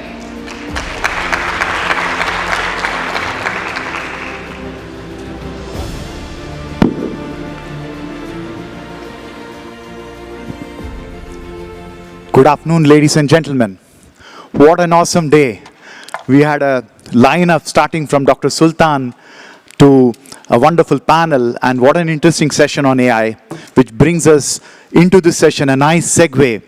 And let me take you back in time, back to 2018, when ICV started in the UAE in Abu Dhabi.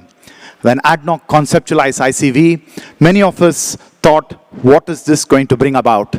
And little did we realize the strategic nature and how this is going to change the supply chain of this country, how it is going to change a number of things, including employment of UAE nationals, including exports, including investment in terms of research, development, and inflow of foreign direct investment. We heard about this particular topic.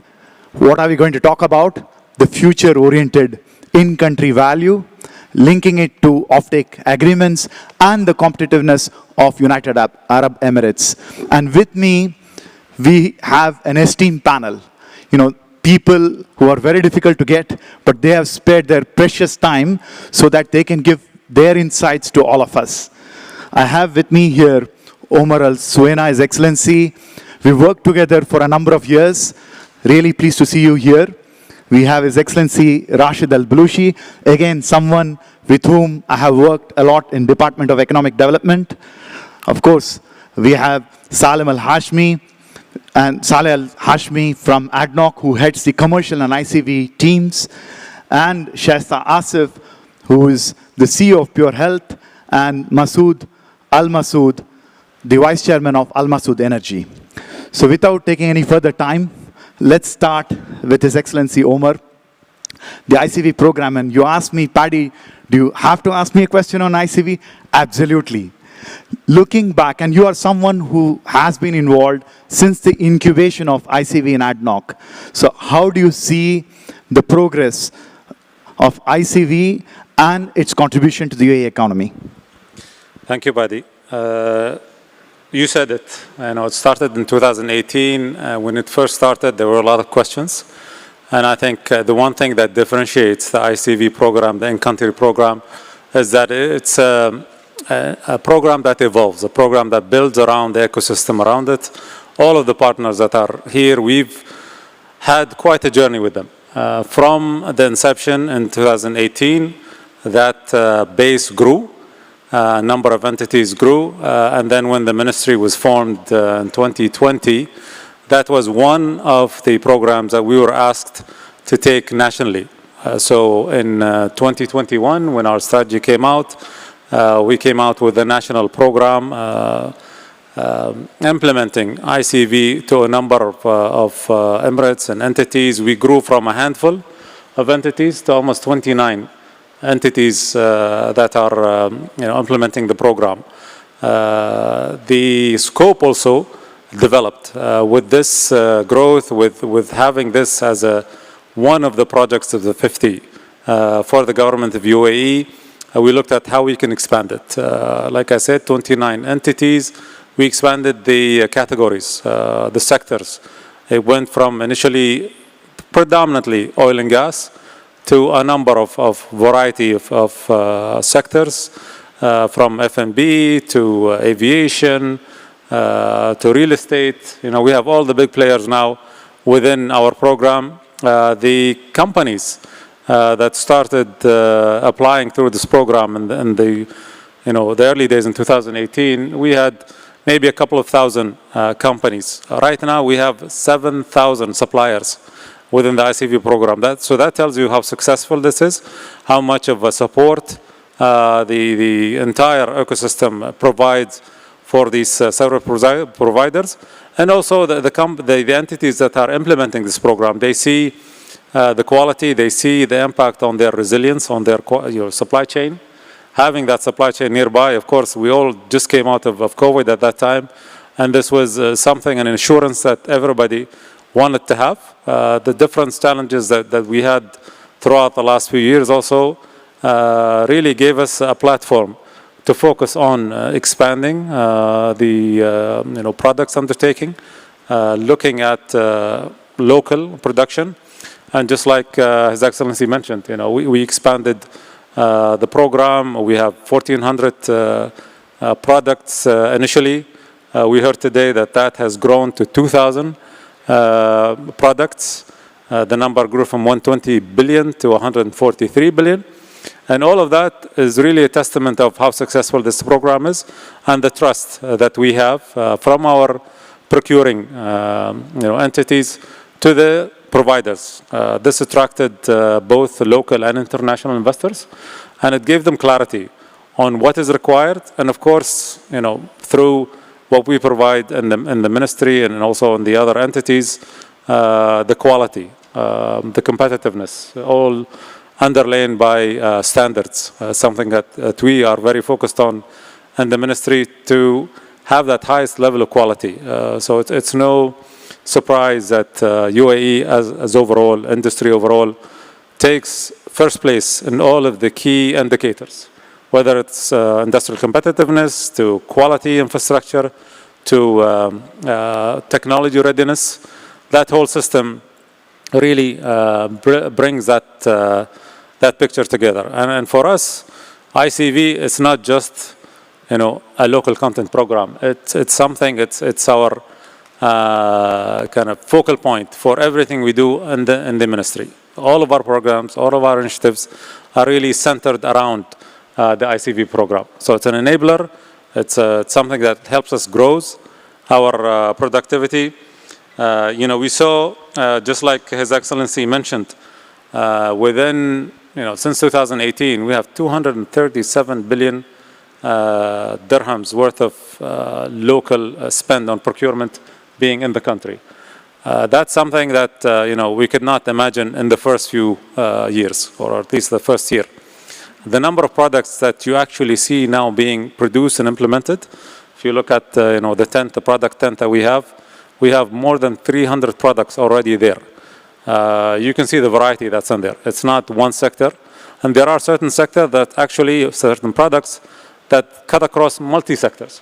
So I think that's the beauty of this program. Everybody that's in it, whether it's the entities that procure, the companies that provide the services and the products, it's all something that's working together, that's growing together. And, we continue to really amaze ourselves of the products. Look at when we started in the ministry, we doubled the in-country value spend in just 3 years.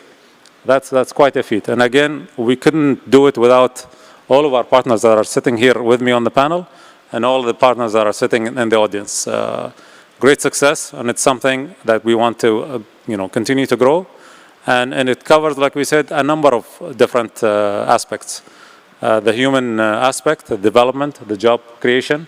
That's something that comes with this program. And again, grateful to all the partners that contribute to this. And absolutely, we heard earlier this morning that 16,000 people have joined the private sector, and it's amazing that this strategic program, it has touched on multiple points, as you mentioned, supply chain, exports, local country spend, and it's very good for the economy.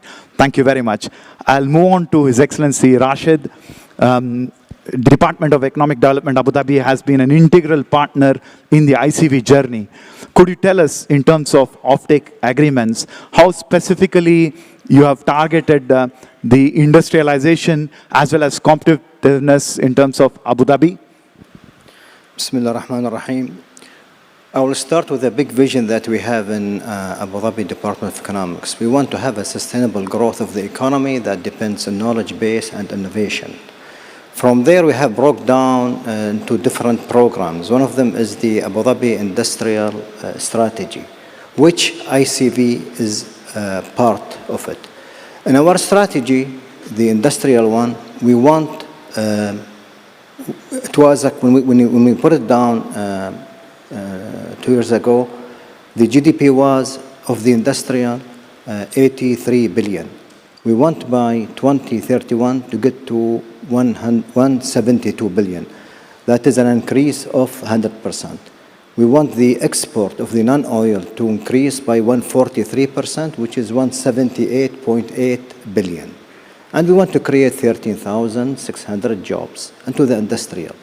So we have different sub-programs under that. ICV is one of the main pillars for the sustainable growth knowledge base.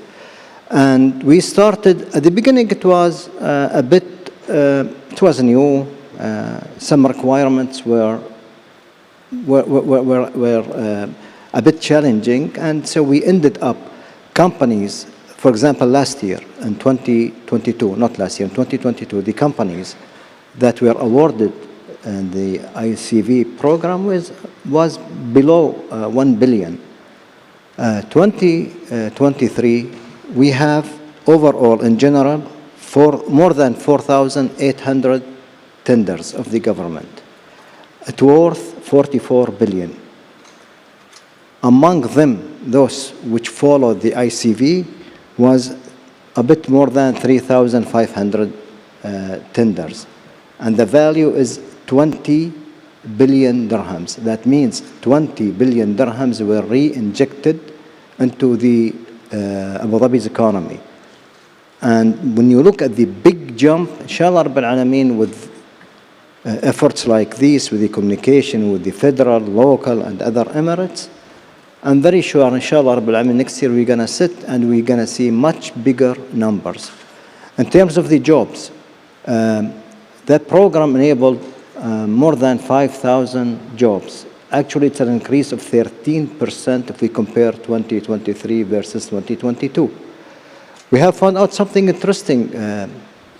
The program itself has a very direct added value to the company itself, to the supplier themselves. We have found out the turnover of the company who are implementing the ICV was 66 million. That is an increase of 12%. Not to forget, the last pillar is the export. Again, we have noticed a 188% growth into the non-oil exports. These numbers, these stories, the journey that I have just started shows how strong the program is. And while we move, there are other elements going to be injected into that based on the international and local demands. And as a result, inshallah, we're going to see much bigger achievement for us to celebrate. Thank you. Thank you, Rashid. Dr. Saleh, you head ICV and commercial, two very important functions within ADNOC, which is one of the largest spenders in the country. So in terms of ICV specifically, could you give us some insights on the impact ADNOC has created in the marketplace and how you were able to facilitate that? Okay, thank you for having me, first of all. I'd like to say, before answering the question directly, I'd like to say that we have incubated the ICV from day one. It is that essential. So for us, we were on the wagon from day one just by reading the title. And country value for us is a plus in all aspects, many different aspects. We were on the wagon, we partnered, we incubated, we started, we even implemented in the first year. So for us, ICV is in the DNA of how we do business. No longer do we look at only one facet of buying, but we have learned to look at many facets, and ICV is the let's say overarching title. So ICV is versatile enough for us. ICV is investments, ICV is jobs, ICV is technology, and so many different facets. So for us, we really look at it in terms of all of these different facets. And as His Excellency Mr. Umar said, it keeps evolving. This is a very open country, and we keep looking at how we can maximize ICV and make the dollar move within the economy.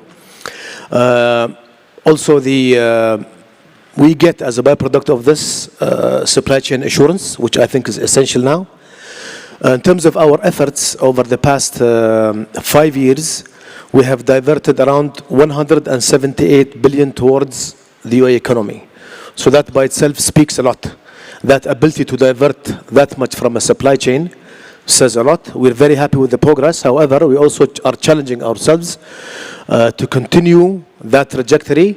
And over the next 5 years, we have also a similar, if not a higher target for ICV. I'd like to spend a few minutes on Make It in the Emirates. This is the third year of launching Make It in the Emirates Forum. Over the past 2 years, in the first year, we have given or allowed the private sector to take the opportunity of 70 billion worth of products. I can say now, after 2 years, and this is a testament to the traction that we found, as their excellencies mentioned, in 2 years we're almost done. And this is why there was an announcement today morning that we also are offering the private sector 20 more billion. I also want to say that a critical success factor of this was the private sector themselves. We rubbed shoulders with them. We spent a lot of time and effort with them, and I think we managed to convince them to see a certain value with this program. So looking forward to the other 20 billion over the next few years. Last but not least, in terms of impact, since your question is about impact, last but not least, we talked about the 16,000 jobs that were created. I think this is one of the things that we value a lot, by the way, in this endeavor.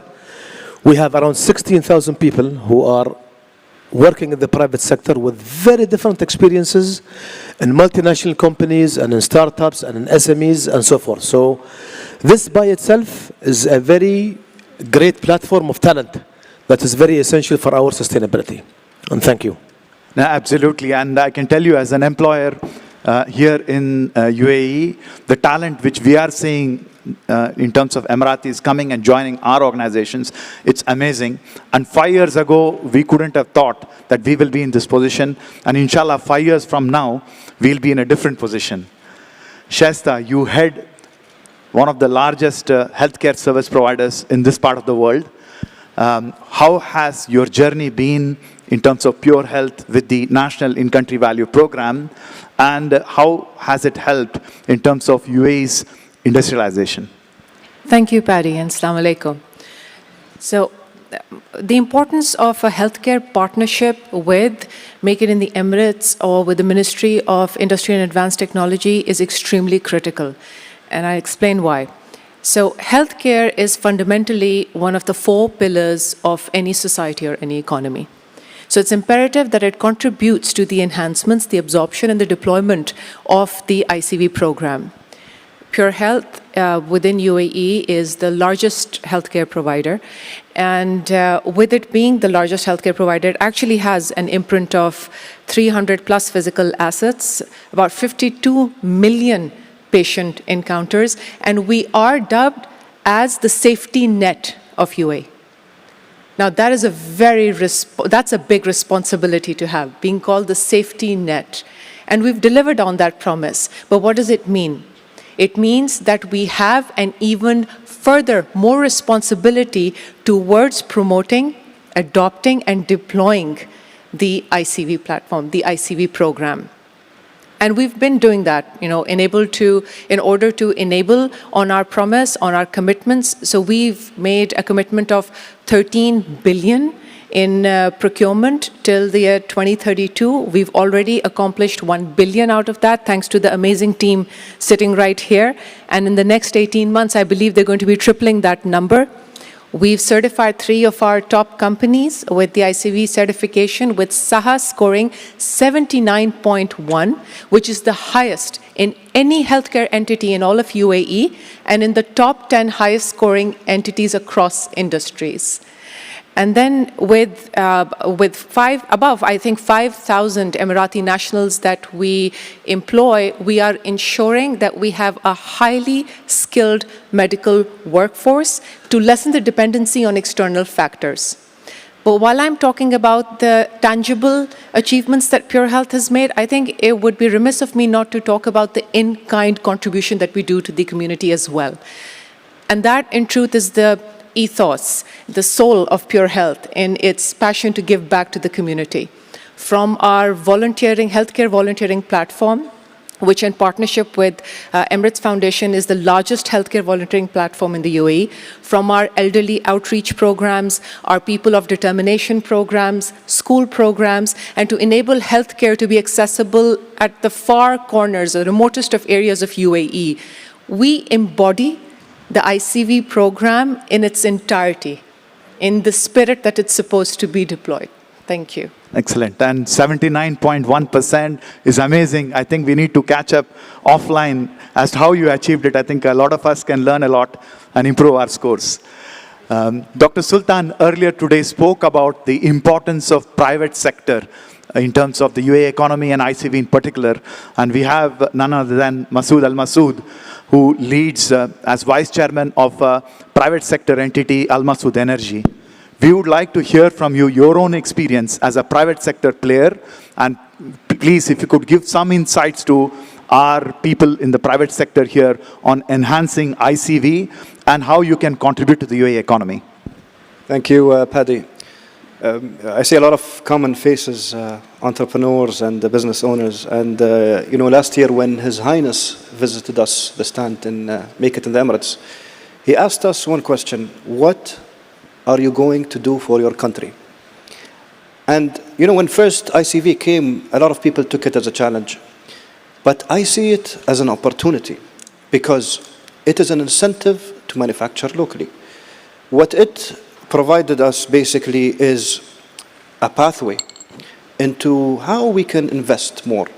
And because of ICV, I can proudly say that we have invested 100 million dirhams to provide a base for local manufacturing and to bring the best technologies to the UAE. We have been doing research and development in the past. And because of ICV, and because of the incentives provided, it has allowed us to invest into technologies, to bring the IP to the UAE, and to start really using that IP to do research and development and to manufacture locally to serve our customers. There's a lot, I think, of benefits from the ICV program that the private sector can utilize. And I really think, going forward, we are very excited to, even further, do further investments and further, pilot programs with our customers.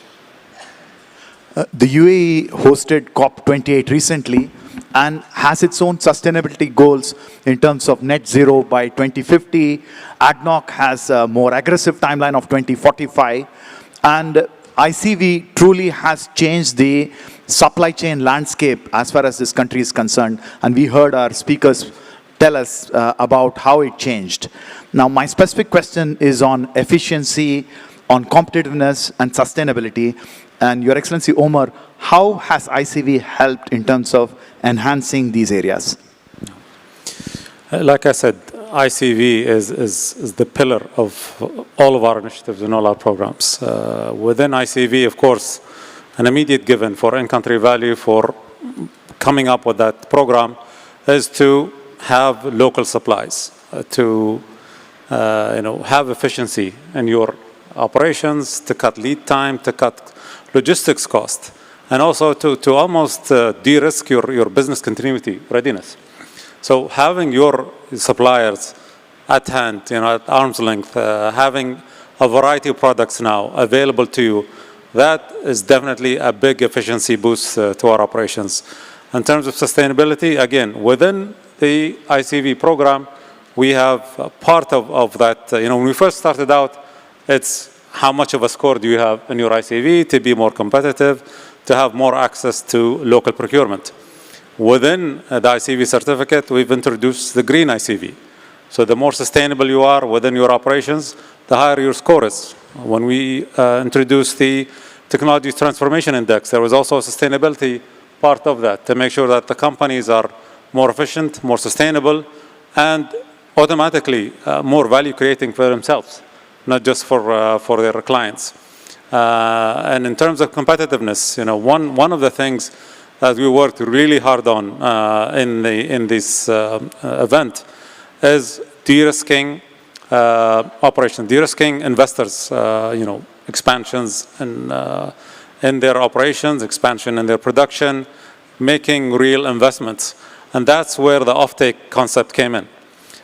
This is something that we really saw tremendous support from our partners. Of course, we have two of our biggest partners here with ADNOC, of course, taking almost 70% of our offtake commitment and of our ICV program activities. We also have Pure Heart, we have Al Masoud. We have partners that really enable and support our businesses, whether big, whether new, small, SMEs, really de-risk and also create value, being more competitive.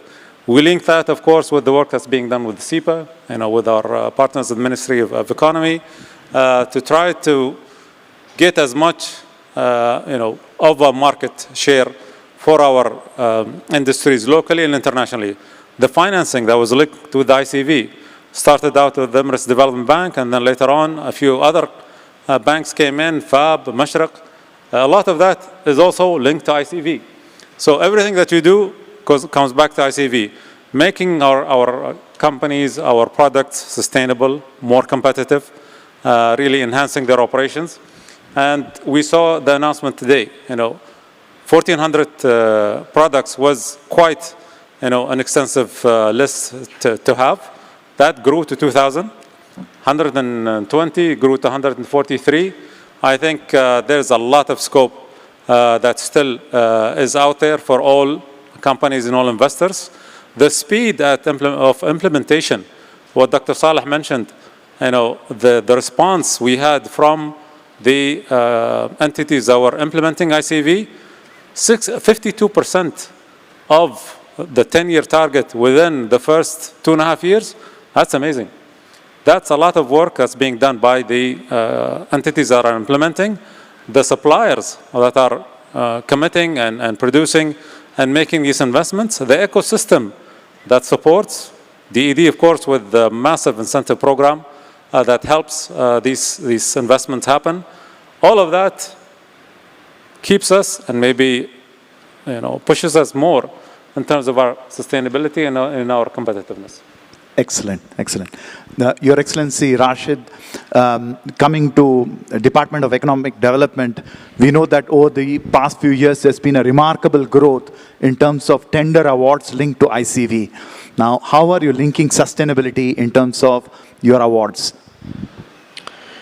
On one hand, when we look at the industrial strategy by itself, that has different programs. One of them is the circular economy. That initiative, that project, the circular economy, is serving and aiming to improve the competitiveness as well as the sustainability.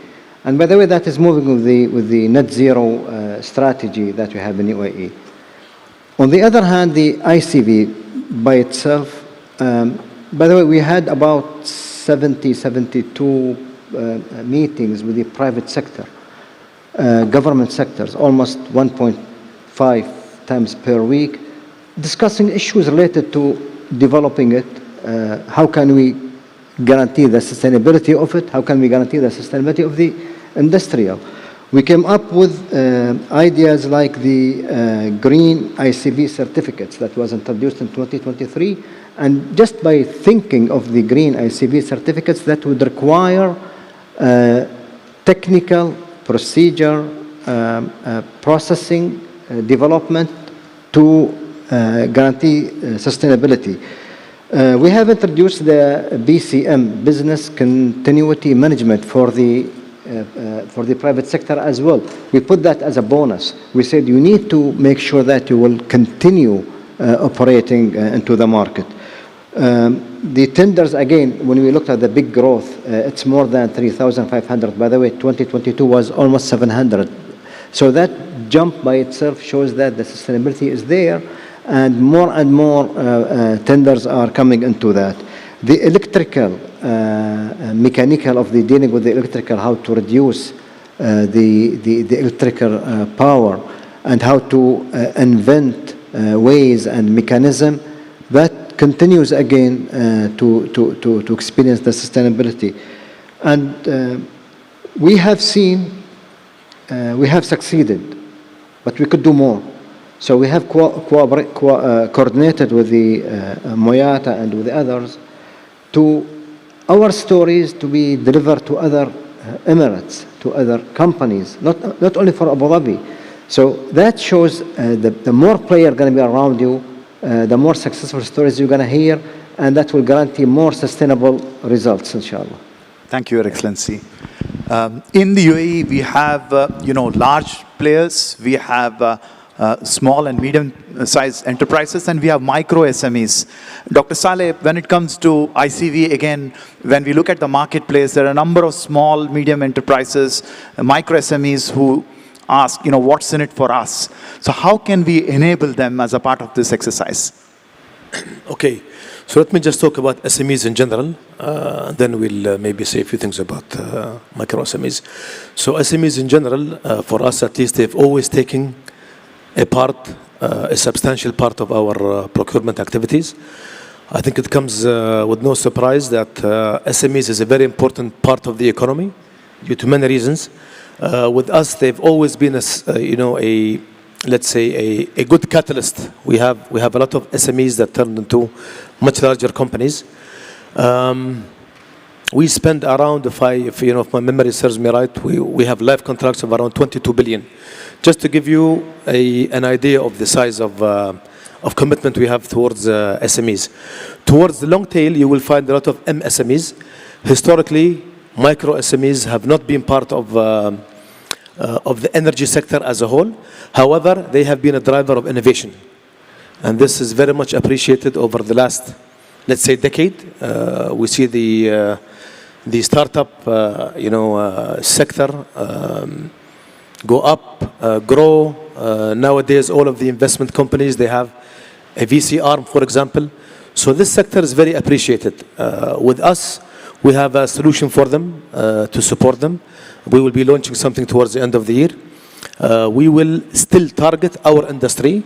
We'll find ways through a lot of incentives. Just to give you a flavor of the incentives, pilots, long-term contracts, and also some of the facilitation that is really required to make sure that they enter in that ecosystem. So this is just a flavor of what could be coming towards the end of the year. And thank you. Thank you very much. And the amount which you have allocated for SMEs, I'm sure a number of people in our audience will be very happy. Shasta, coming to Pure Health and the healthcare sector in general, ICV, competitiveness and sustainability, through your tender awards and procurement strategy, how are you able to facilitate this? So, Paddy, healthcare spend accounts for north of 100 billion dirhams annually in UAE. And that's growing at a CAGR of 11% year on year. So that's the kind of spend that's happening on healthcare. And Pure Health, being the largest healthcare provider, of course, commands a very decent percentage of that, which helps because our suppliers take us very seriously. We've implemented a procurement process within RAFID, our group procurement organization, the only group procurement organization in healthcare, where the entities are preferred if they have, dependent on the score that they have. So we're going around telling them, first, an ICV certification is a must. And then dependent about how committed you are to the program, you will get a preference in procurement. We're going even one step beyond that.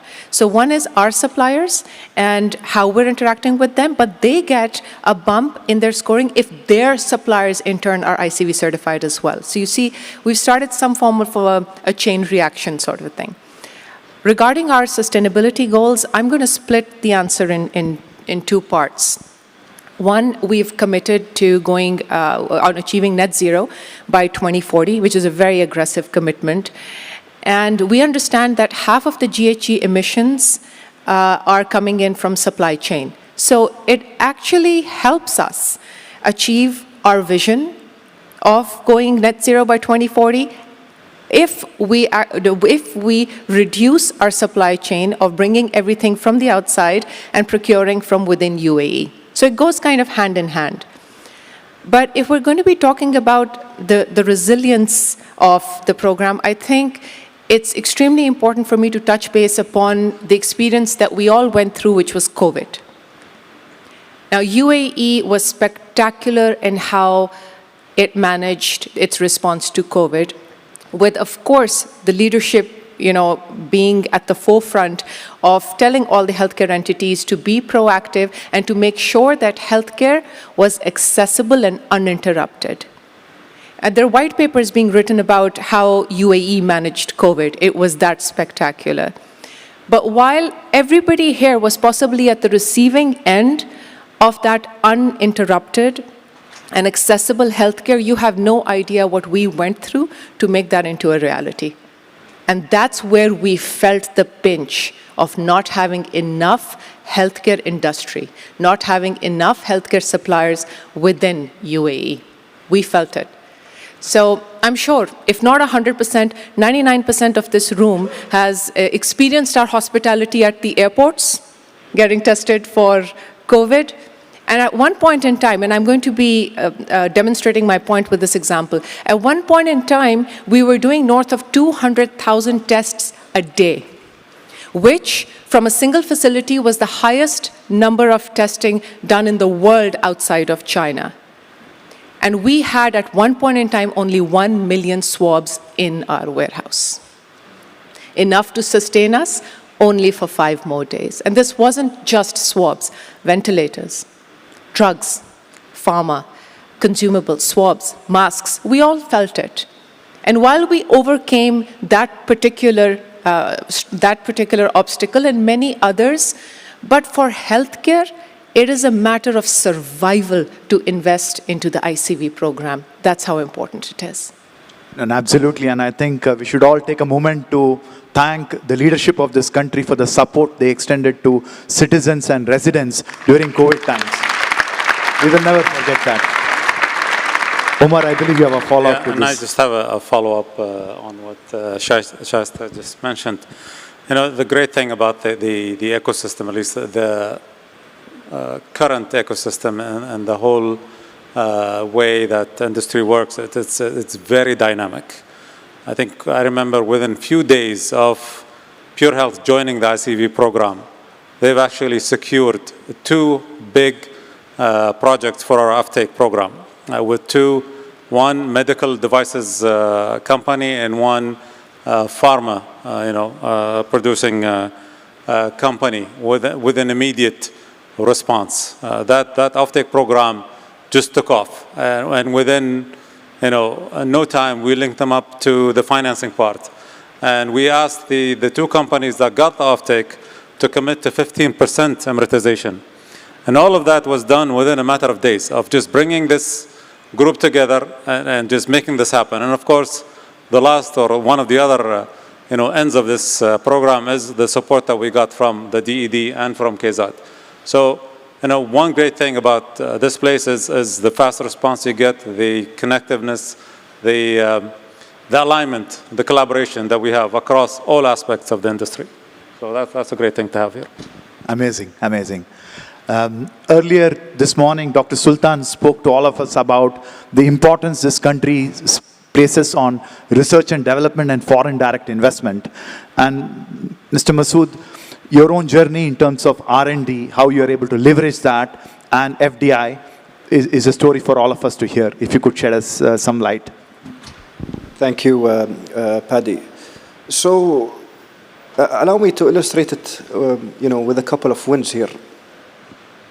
4, to be specific. There's the ICV has enabled us. The ICV program has enabled us to bring and invest in the best technologies in the world and bring them to the UAE. Invest in R&D. Invest in bringing the actual IP to the UAE and commercialize it here. If it wasn't for ICV, I don't think there'd be an incentive to do that. The second thing is, what we're investing in is the field of energy.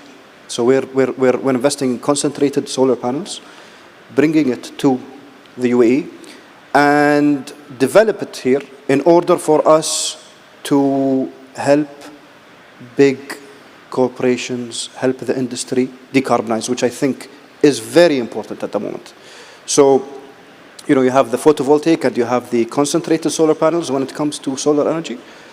With solar panels, with the concentrated solar panels, you're able to replace thermal energy production, which is usually, produced using gas, using diesel, using things of carbon base, by using the sun, which we have plenty of.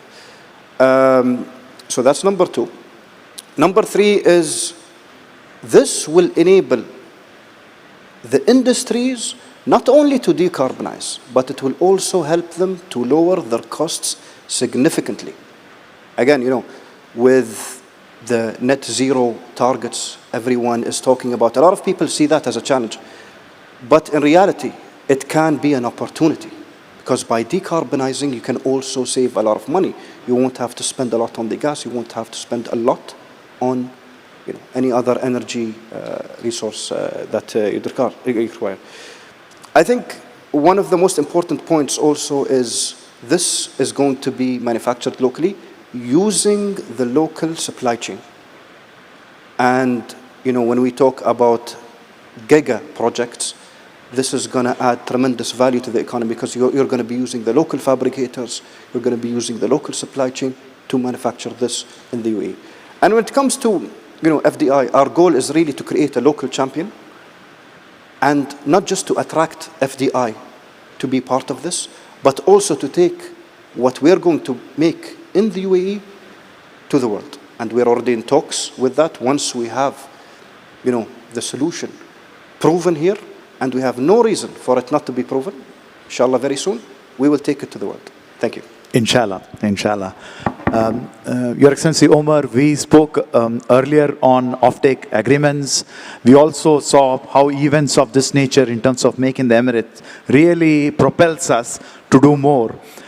If you could shed some further light in terms of the role of offtake agreements, in terms of enhancing competitiveness and making UAE as a manufacturing hub in this part of the world. Of course. Now, like I said earlier, offtake, of course, is a key component when it comes to de-risking investments. And we make sure that, when we offer these offtakes, we're very specific in the products, the product detail, even to the level of the sub-products. And like I said, we looked at a 10-year program with our partners. So that gives us clarity from the end user's part, and also from the companies who are going to invest in these existing or new products. And of course, there's a lot of work on the end user side, on the quality, on the specs. There's a lot that goes into defining the product details. And of course, like I said, us as a ministry, we have the quality infrastructure to support these companies, especially when we're bringing in new products. Whether it's new technologies, whether it's new products that we're developing or bringing in, there's a lot of support that goes into this part. So like I said earlier, it's all connected. The ICV brings everything together. Of course, the offtake is the de-risking part. we're trying to, as we go, expand the offering. And we've been very lucky with the kind of partners that we have here, with the support we've had. You saw just last year, 23 billion dirhams in one go from just 2 partners. We have a lot of potential that hopefully is coming. The medical sector, beyond what Pure Health is doing, we have some new entities coming in, and we see huge potential coming from that area. And of course, once you get into medical, quality then is a kind of a, there's a high expectation when it comes to quality. So there'll be a lot of coordination between us, Ministry of Health, with the end users to see how we can expand that taking. There are a lot of entities that we're in discussion with. So hopefully, what we continue to see this growth. We're working also with our partners to enhance also the ICV itself, to see how we can provide more initiatives, how can we do more preference within our entities without being too much of into a subsidizing format. Because we want, we want our industries, our products to be competitive. So maybe some support initially, but we want to make sure that we provide the right kind of incentives, the right kind of enablers that makes their success, their products, their competitiveness something that is a long-lasting impact. Amazing. Your Excellency Rashid, you are driving the Abu Dhabi industrialization strategy, and the goal of this country is to diversify itself and change into a knowledge-based economy. So could you shed some light in terms of your strategy and your direction of travel? See, the industrial strategy, we pay attention to 7 different sectors, such as pharmaceutical, agriculture, food processing, and the chemical. All of those sectors, ICV is playing a big role on it. So that means the more we pay attention and the more we implement this strategy, inshallah, the more results would serve us in terms of the diversification. Second, the ICV, again, there are different programs related to it, such as enhancing the local products. We would like to see the local products are diversified and could support the circular economy. Sustainability, again, is one of the main words that we continuously keep repeating and reminding ourselves to implement. Then the knowledge base. We believe knowledge base is the main tools for the diversification, for the growth, and the sustainability of the growth. Not to forget the golden list. 2023, we have 742 products already into the golden list. That again would further develop. We are adding, the 5th point, we are adding new sectors to be part of the ICV, such as clean energy, healthcare, and the telecommunication. If we pay attention to those words, to those sectors, the diversification would be the result and the outcome of the projects that we see. And figures proves that 2023, 53% of the GDP is non-oil sector, and the growth 9.1%. So here it shows that the results are strong, strategies are even stronger, and we would see bigger for the future to achieve to the main objective that we have. Inshallah. And I think this is a very interesting question. On behalf of all of the audience, I'm going to ask you, Dr. Saleh. This is regarding the future. And what goals does ADNOC expect from ICV in the future, and what changes can we expect as far as ICV and ADNOC? I think to make it simple, it's more of everything.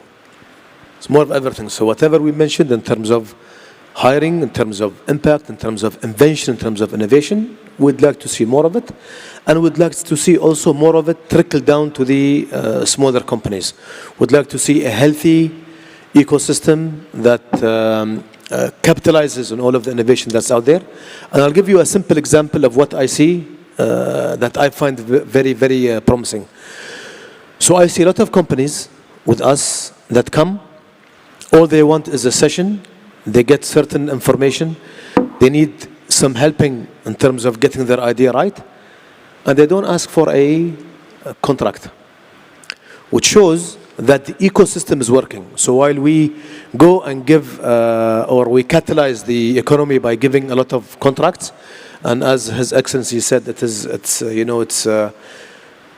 we saw that we did a great job in terms of getting it out there and going faster, than we anticipated. But the ecosystem is also responding to that, and there is a big tail that is working fine and benefiting from that ecosystem, the second and the third layers and the fourth layers. So that's what I can say. Thank you. Thank you. We had earlier Dr. Sultan speaking about the need to embrace advanced technologies. We also saw that wonderful panel discussion on artificial intelligence. So Shasta, coming to pure health and advanced technologies, what is your journey? And particularly in the healthcare sector, I'm sure a number of our participants are quite interested to understand the advancements as far as advanced technologies are concerned. The answer to that question alone would take a very long time, but I'll try and I'll sum it up. So first of all, healthcare is progressively now moving towards advanced technologies. Healthcare has been slow in its uptake, generally, as an industry, but I call COVID the chief transformation officer of, healthcare, where it completely changed the way healthcare could be delivered and the acceptability of technology within healthcare as well. Now, healthcare assets all across the world need technological solutions. They need ERPs, EMRs, HISs, lab management systems, and cybersecurity. And all of these solutions require massive procurement and hundreds of millions of dollars, which are going, unfortunately, in most cases, abroad. Because most of these technology service providers are entities which are abroad, and when we adopt their solutions into our networks, right? Now, Pure Health is deviating from the norm here. Pure Health, with its healthcare in the cloud vision, we're enabling a tech ecosystem within UAE. With our healthcare technology arm, Pure CS, we are employing north of 900 technology professionals, which are building these solutions in-house within UAE, which are bringing innovation in-house within UAE. So starting from our AI-enabled healthcare app, which gives you an end-to-end support and is your AI life coach, Pura, to our healthcare as a service offering, which is PureNet, which any pharmacy, clinic, hospital, lab can deploy without putting in any cost on a CapEx. So it's a license-based model. From our cloud infrastructure to cybersecurity, we're making sure that we develop all of these technologies in UAE. And what it's doing is that it's also enabling other companies in the technology sector to basically thrive off of the development that we're doing. We're exceptionally proud of the fact that we are building solutions, we are innovating, we are creating, so by Abu Dhabi, for Abu Dhabi, and now from Abu Dhabi to the world. Thank you. And amazing. My son studies computer science in University of Minnesota, and he's been telling me the kind of research which is happening in this part of the world is cutting edge, probably only equal to what's happening in Bay Area. So remarkable achievements by players from UAE, and I'm certain this is going to be a space to watch. And my final question is to Mr. Masood, in terms of competitiveness and sustainability, the role of private sector, how can we contribute to the UAE economy? And maybe you can give us some examples from Al Masood Energy. Thank you, Paddy. One thing comes to mind is the matter of technology sovereignty here. And I think what we need to do in the UAE is really rely on ourselves. If anything, what COVID has taught us, the supply chain issues we've been recently faced with, really affected everyone. And the idea is, you have some sectors, for example, the energy sector, that go up and down with regards to energy cost, producing the capacity and everything, and it's all related to what is required to produce. And if we can produce, technologies here that enable our industries to be powered by renewable resources, and at the same time save costs at a very predictable, stable way going forward, I think this is a big win. This is, of course, for the industrial sector. We also talk about water, which is a very important thing, I think, for everyone. For water, we are, working towards producing water from desalination using solar power. And this is very important because, typically you would use a turbine to produce the water with desalination. The excess heat from the exhaust would be producing the water through a MSF unit. And what we are, wanting to do is replace that with the solar technologies we have. And I think going forward, there's a lot of push globally towards green energy, towards net zero. Even the banks today are chasing us. They're telling us, what are you going to do with regards to your green initiatives for everything? And I believe going towards net zero, while also saving costs, is doable. And this we plan to do. And this is what ICV has enabled us to do, really, is to work towards that goal of achieving net zero while basically saving costs and enable us to be more competitive. Thank you. Thank you, ladies and gentlemen. Give a round of applause to our esteemed panel for their amazing insights. Thank you very much.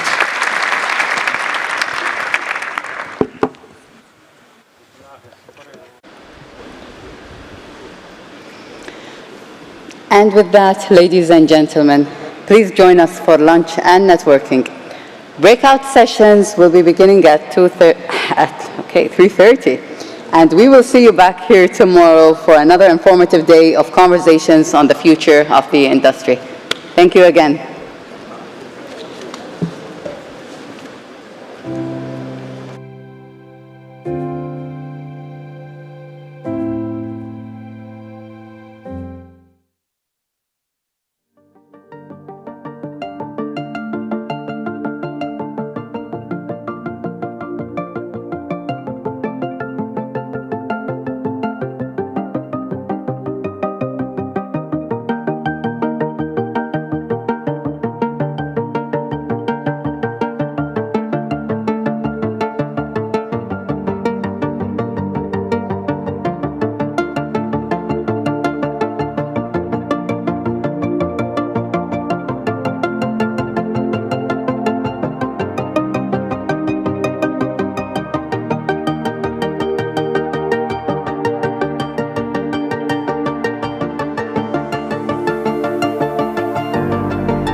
everyone. Good afternoon. Welcome to the afternoon agenda for today, day one of Make It in the Emirates. So we start this part of the agenda, which is the road to industrial decarbonization, considering both the local and global perspectives. So I would like to invite Salam Al-Wahidi, Director of National and Country Value for the Ministry of Industry and Advanced Technology, to the stage for her opening remarks for the program.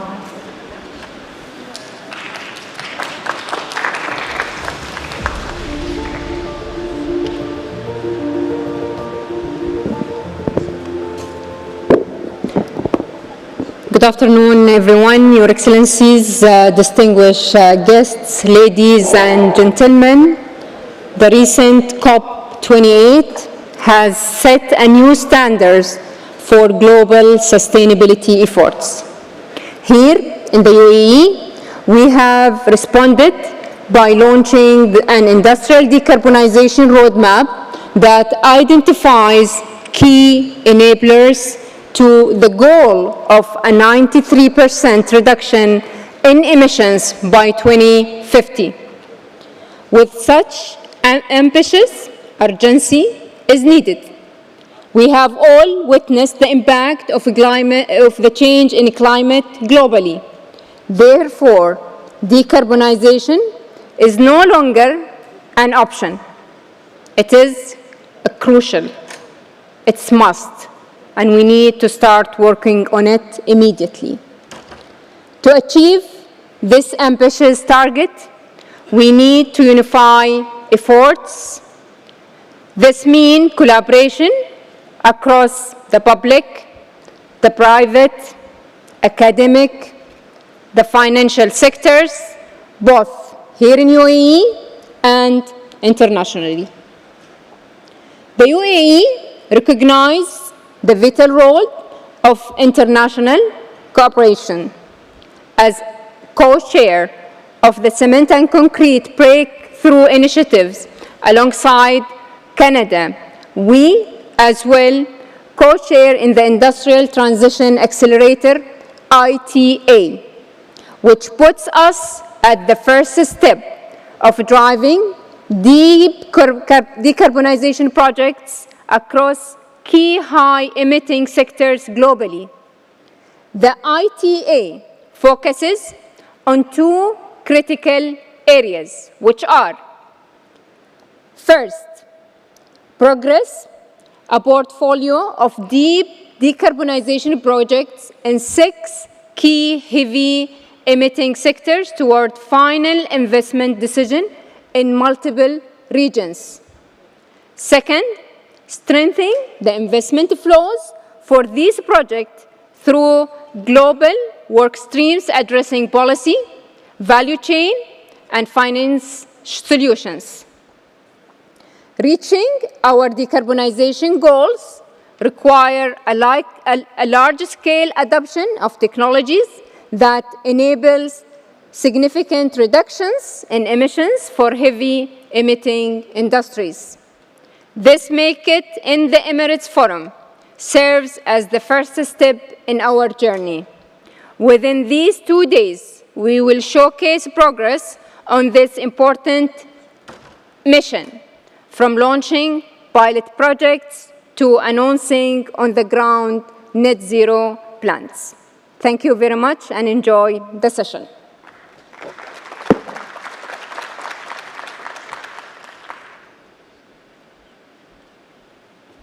Thank you very much, Salama.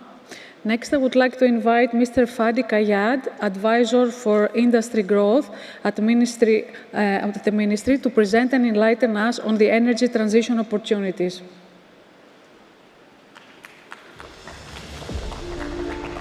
Welcome, Fadi.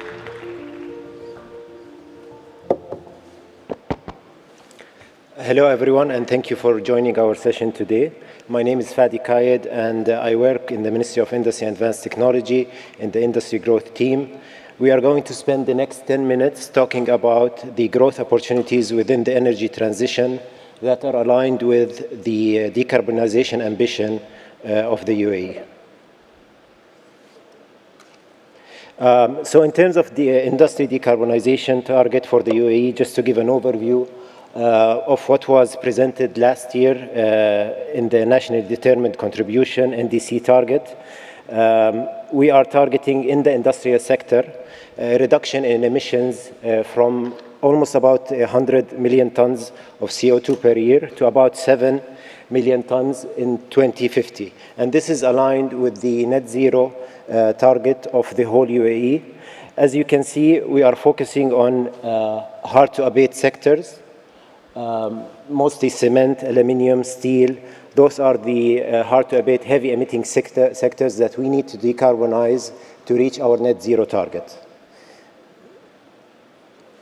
Last year also, the Ministry of Industry and Advanced Technology has announced the decarbonization roadmap, and it shows what we think from our perspective is the pathways or the decarbonization solutions that are required between now to 2050 to achieve the target. And what are the pathways, or how do those solutions adoption changes across the next 2 or 3 decades? Of course, as you can see in terms of the overall contribution, clean electricity is a big part of the solution.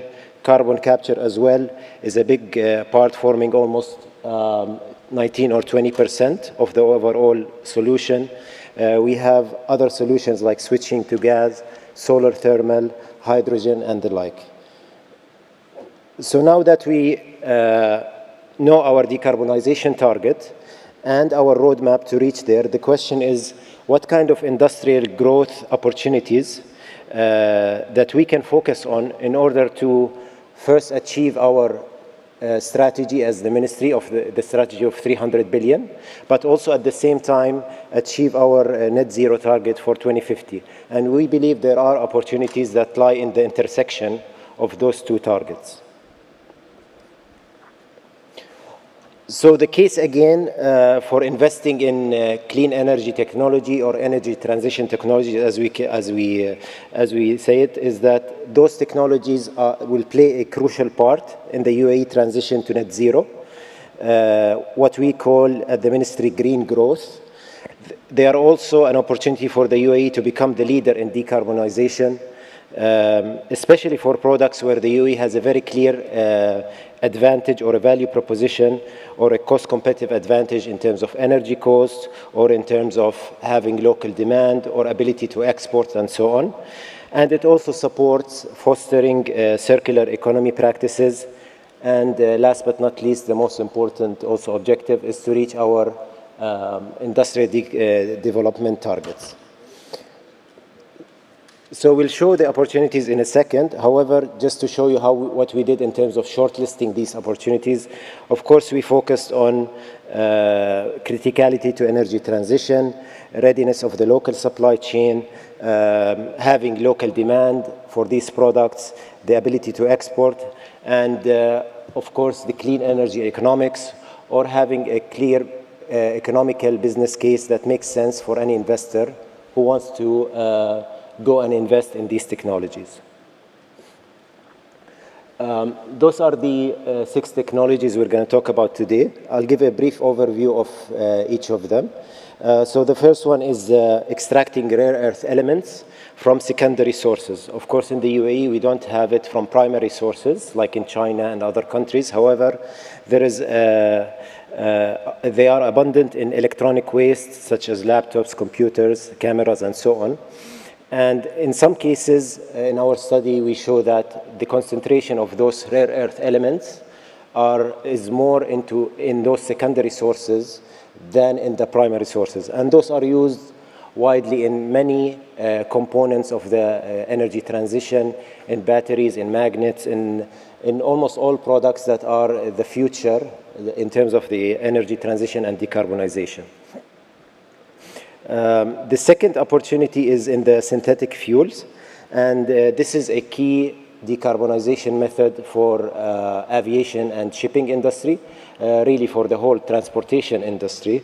Synthetic fuels is basically, at least the hydrogen-based ones are combining hydrogen with water, with electricity and CO2, and synthesizing them to produce this synthetic fuel that is used in the transportation industry. And we believe there is a huge opportunity for the UAE to capitalize on this growing demand for synthetic fuels. As we said, it's a key product. Without it, it's very hard to decarbonize the transportation industry. Plastics to oil, or plastics pyrolysis, is basically turning plastics back into high-value crude products such as waxes or naphtha, and this creates kind of a closed-loop system because you have the plastics turning into oil, and then you can take those oils or waxes and turning them into plastics again. So it fosters the closed-loop circular economy concept that we are focusing on in our decarbonization roadmap. Of course, this pyrolysis method is almost close to commercialization, and there's a strong potential for collaboration with technology pioneers setting up local facilities in the UAE. Next we have solar thermal heat pumps. Those are alternative to the typical heat pumps used in the industry with improved performance, higher electricity savings. We believe this is very much relevant to the UAE, especially for decarbonizing industries that need high energy demand, such as cement, glass, steel, and so on. They are suited in our climate, and they can produce up to 450 Celsius, medium heat temperatures as we call them. So all of this makes them a very attractive opportunity to focus on, and we can leverage this to manufacture these solar pumps in the UAE. You have the carbon fiber. Of course, it's another opportunity. We all know carbon fiber. It's a very strong product with very lightweight characteristics, and it's used in aerospace, military, defense, and all kinds of other applications. We believe that also we can develop a carbon fiber manufacturing facility in the UAE to take advantage of the demand of carbon fiber in the coming years and decades. Last but not least is plastics and high-value olefins. Those are specialty polymers that are low carbon, cost competitive, and they can be manufactured in the UAE due to availability of raw materials, and they are crucial for new energies or energy transition because they have these characteristics of insulation, so they are thermal, electrical, lightweight, composites, and so on. So they are very much used in energy insulation to achieve efficiency in the industry.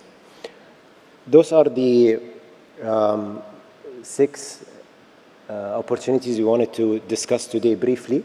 Of course, our team has worked on detailed, let's call them pre-feasibility studies for these products, and we're happy to share with any investor who is looking to invest in those opportunities or in any other opportunities that we did not discuss today. Our industry growth team is happy to discuss further and take this conversation forward. Thank you very much.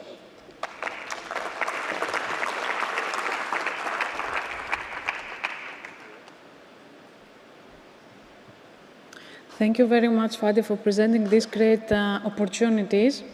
Next, I would like to invite Mr. Assam Hussain, Chief Executive Officer of Arabian Gulf Industries. Assam will take us through Arabian Gulf Industries' journey to reaching net zero.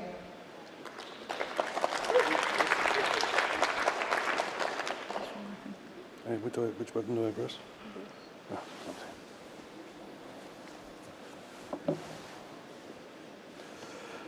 Your Excellencies, distinguished guests, ladies and gentlemen, Assalamu alaikum. My name is Assam Hussain, and I'm CEO of Arabian Gulf Steel Industries, AGSI, based right here in Abu Dhabi.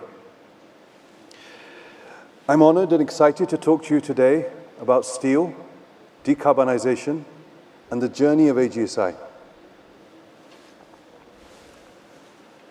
So, steel. Steel is a basic industry, a heavy industry, a critical industry. Steel, historically, across nations, has been a vibrant driver of growth, strong and sustainable growth.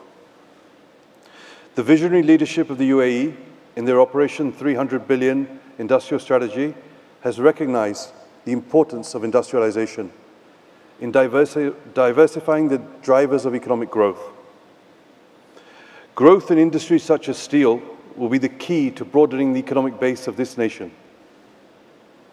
However, most heavy industries are the same industries that account for disproportionate global emissions. Steel itself accounts for 7% of global GHG emissions. So, the question, how to grow without further raising emissions? We at AGSI recognize the challenge. We also saw an opportunity, a unique opportunity, to accelerate, decelerate the, a unique opportunity to decarbonize a hard-to-abate sector like steel.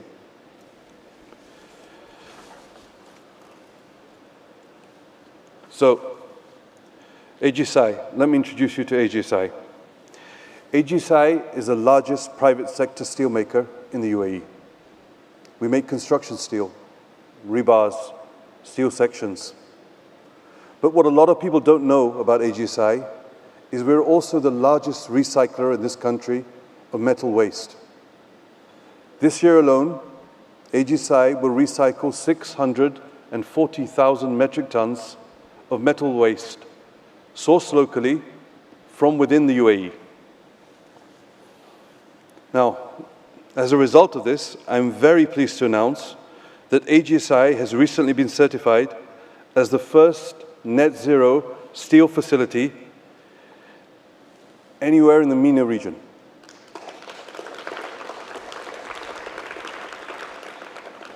I'm also very pleased to announce that AGSI has been recently certified as the first carbon neutral steel facility, we believe, in the world. Being carbon neutral means that we add no new emissions into the atmosphere with our process. It gives me great pride to say that we, as a UAE company, have been the first in the world to be able to do this. So, how did we do it? In order for me to explain to you, let me just click through it, how we did it, I need to tell you a little bit about steel. Slightly technical, but please bear with me. We'll get through. Most of the world's steel is made by the blast furnace route, or the basic oxygen furnace route. This starts with mining of iron ore, coal, and other elements from across the world, usually in countries like Australia and Brazil. This is transported across the oceans to blast furnaces in countries all over the world.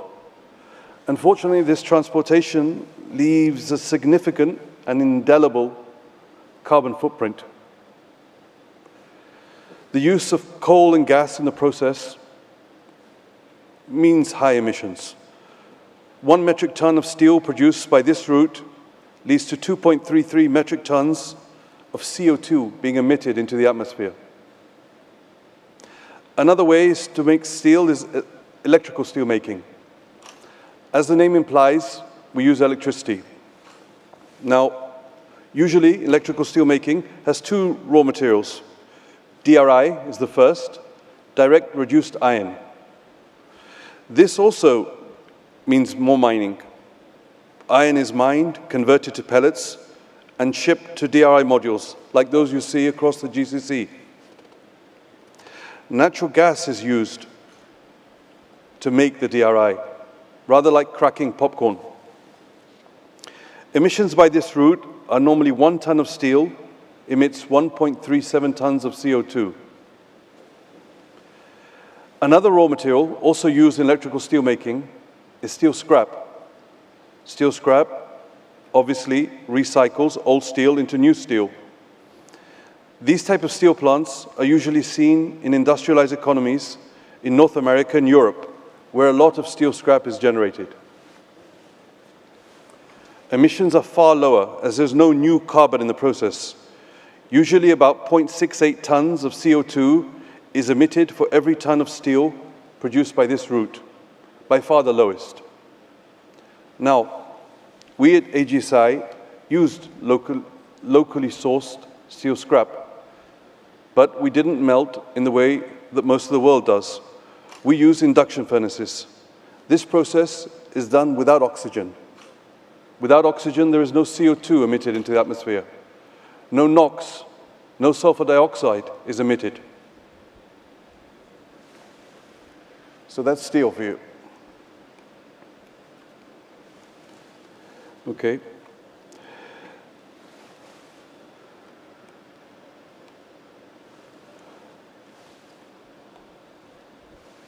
So, steel scrap is absolutely critical in our process. It's hard to understate the importance. Using induction furnaces, we concentrate our efforts on our scrap and our scrap preparation. The scrap is sourced locally, as you can see.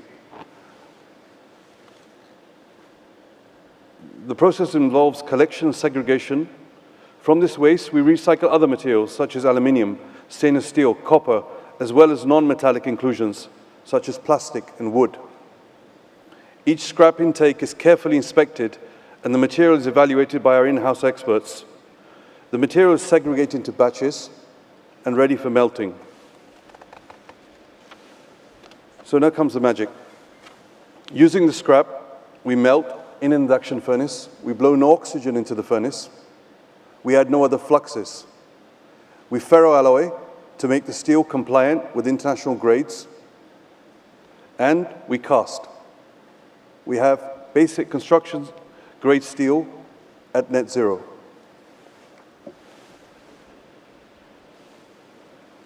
Now, an added benefit of this locally sourced steel, scrap, melted to produce new steel, makes AGSI the epitome of the circular economy.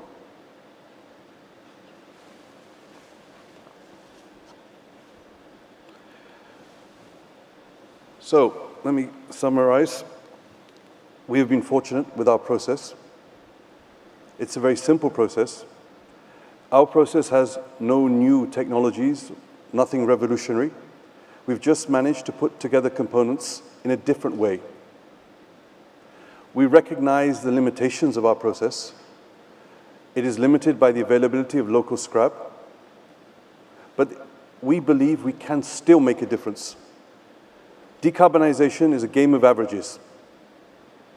Our scrap, locally sourced, locally melted, using clean and renewable energy, gives us net zero steel.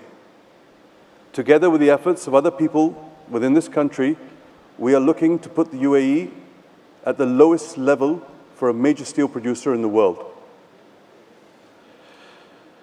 Again, the government of the UAE is leading the way in accelerating this process. New laws governing the export of waste have been passed recently.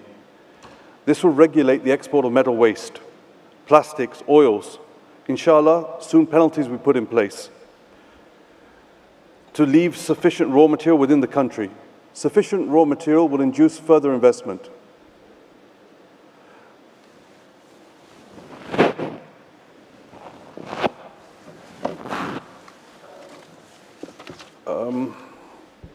Thank you. That's my presentation.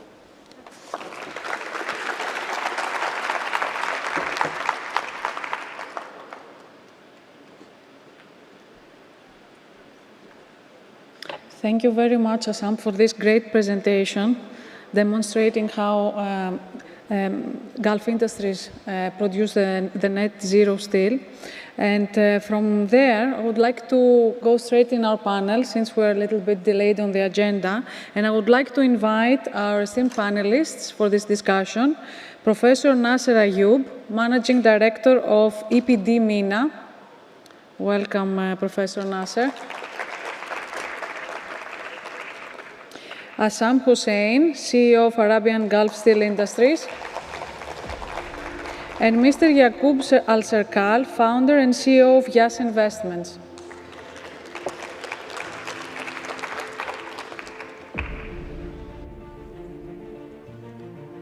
So welcome, everyone.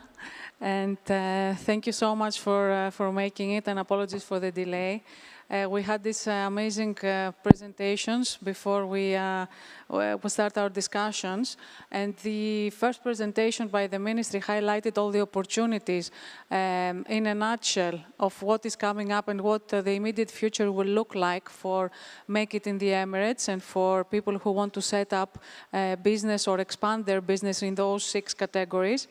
But also here we have a great mix of real stories and examples of how Make It in the Emirates and how investing and growing in the Emirates has helped the local businesses, but also what to look out for in the future.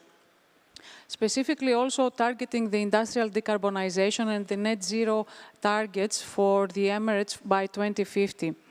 So since we already heard about the Gulf industries and how you are producing the net zero steel, Asama would like to ask you, continuing from the presentation and the great elaboration of the process and how you have achieved net zero, what challenges have you faced when it comes to the decarbonization, and how did you approach this?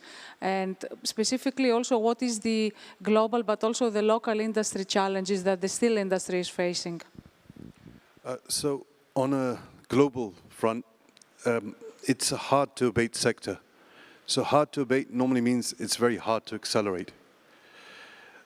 Basic steelmaking hasn't changed in a long time, rather like cement and other heavy industries. So we have to look at the margins to look at how we can accelerate. Here in the UAE is a good example. Because we don't have blast furnaces in this region, in the Middle East, we're predominantly scrap-based or DRI-based. So we look at our processes to see how we can make a difference. As far as AGSI is concerned, as I said in my presentation, we focus on the scrap within the country, localize our production, and try to minimize our footprint. Now, in our immediate vicinity, our biggest challenge is our supply chain. It's very difficult to control the free trade from this country, but the government has recently, as I said, enacted new legislation to help. We're very thankful and very grateful, and that's making a big difference. We're also looking at our supply chain, working with people, responsible sourcing, trying to move the needle in increments. Alhamdulillah, as I said, we have done a big step with our net zero. Now we look for the small pushes. Responsible sourcing is our first leg we're looking at. We're also trying very hard to have more energy produced on site within the facility. We again believe this will help in energy efficient optimization with renewable energy, our own renewable energy. We look also towards scope 3, although at the moment scope 1, scope 2 is important. Scope 3 has to be addressed. We want to get ahead of the field. We're looking at our inward and outward bound logistics to see what we can do there. Again, it's very early, very few partners to partner with. Volvo, Mercedes-Benz are looking at electrical vehicles for transport. We're trying to work with them, and we're very hopeful. But I must say the biggest element of our journey has been our interaction with the government and the help we've received locally, whether that be with clean and renewable energy or the law for export of waste. It's been very beneficial for us and other industries. Lastly, I think the biggest challenge on a commercial point of view is that we need recognition of green products and those products to be elevated, and then consumers in a commercial arena to be incentivized to align with those products. It's very difficult when you're a private sector company like us in a commercial arena, in commodities, to elevate your brand just solely based on green at the moment. Their legislation is needed, other support is needed to set us apart. Thank you so much, Assam, and congratulations, because there's not many companies that I know of that are net zero, specifically here in the UAE, but also globally as well. And for somebody who has already achieved their carbon neutrality, to be looking and challenging themselves even to the next level, to go to look at scope 3 and how they're going to help their supply chain to also become carbon neutral, but also looking on to helping for the local legislation and framework and what is required. This is really admirable, and congratulations again from my side. And I don't know, it's an example and a benchmark for the region and globally as well. So thank you for the insights. Thank you. And taking from the supply chain and trying to make our supply chain more green and our procurement more sustainable. And how do we do that? And specifically, when we are procuring services, but also products, I would like to go to Professor Nasser Ayub. You are the Managing Director of EPD MENA. So first of all, I would like to ask you to give us a little bit more context of what is EPD and what is their work in the region, but also globally. And then what are EPDs? What is EPDs? Most of us, we don't know the definition. And how can these EPDs unlock new opportunities for businesses in the global and the local region? Thank you so much for inviting me. First, EPD MENA. EPD is acronym of Environmental Product Declaration. Environmental Product Declaration is speaking and telling all informations about a product or a service. How much resources used, how much energy used, what kind of waste there, the quantities, and what kind of emissions to air, emissions to water, emissions to soil, how this impact the environment, how this impact the ecosystem. So all of this along the supply chain, so from cradle to grave. So we calculate all the relevant information about the system and about the product from cradle, from extraction of raw material, transportation, going to manufacturing, and then use, and finally recycling. And steel, I think, as Mr. Asim said, it's one of the good examples of the benefits of EPD. If you produce the steel one time from the resources, then you don't need it again. You can recycle it all over again and again and again without using natural resources, without wasting resources. So this is what is EPD. I just started with what is EPD. EPD MENA is the co-location center of EPD International, a non-profit organization that belongs to IVL Research Institute, Environmental Research Institute. It was founded by the Ministry of Environment of Sweden, and then it moved to the IVL. So what we do, we issue and approve and accredit products to have environmental product declaration report. So this report called Type 3 declaration. Type 3 means it is prepared based on life cycle assessment study. So basically, it is not like other declarations. You need to declare each cycle of your product, what kind of emissions. So sometimes you don't, in your operation, you don't produce non-hazardous material, but you will find it finally in your supply chain. So where does it come from? It came from your supply chain. Then you need to work on this supply chain. So this is your operation. For example, Mr. Asim brings steel from Europe or from US scrap, but the transportation is relevant. So we need to look at it. So if you want to speak about decarbonization, then you need to know what you have. So Peter Drucker, the Australian-American philosopher and management consultant, said, you cannot manage what you don't measure. So basically, we need to measure first and then manage. The type of opportunities, actually, it is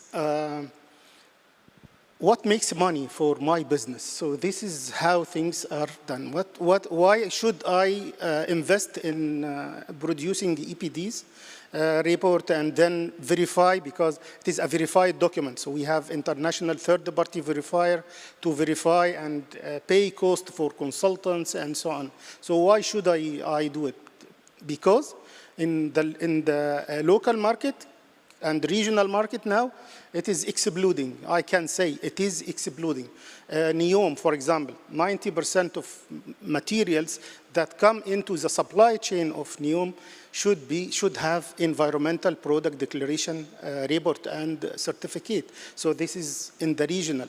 In UAE, most of the companies that work in construction sector, in green building sector, and LEED or BREEAM, so leadership on energy and environmental design, you should sell it to, you cannot sell your product unless you have your EPD. So this is what's in it for me in the local market and in the regional market. Of course, Europe is the driver of everything. So you cannot export unless you will have an EPD. So basically, this is why should I invest in EPD. Mr. Masoud al-Masoudi in the morning said, while you are focusing in reducing your emissions, you can reach reduction in your cost, because we calculate emissions, we calculate CO2, we calculate waste, we calculate resources. So basically, when we do these studies, we find inside some companies there is research and resources inefficiency.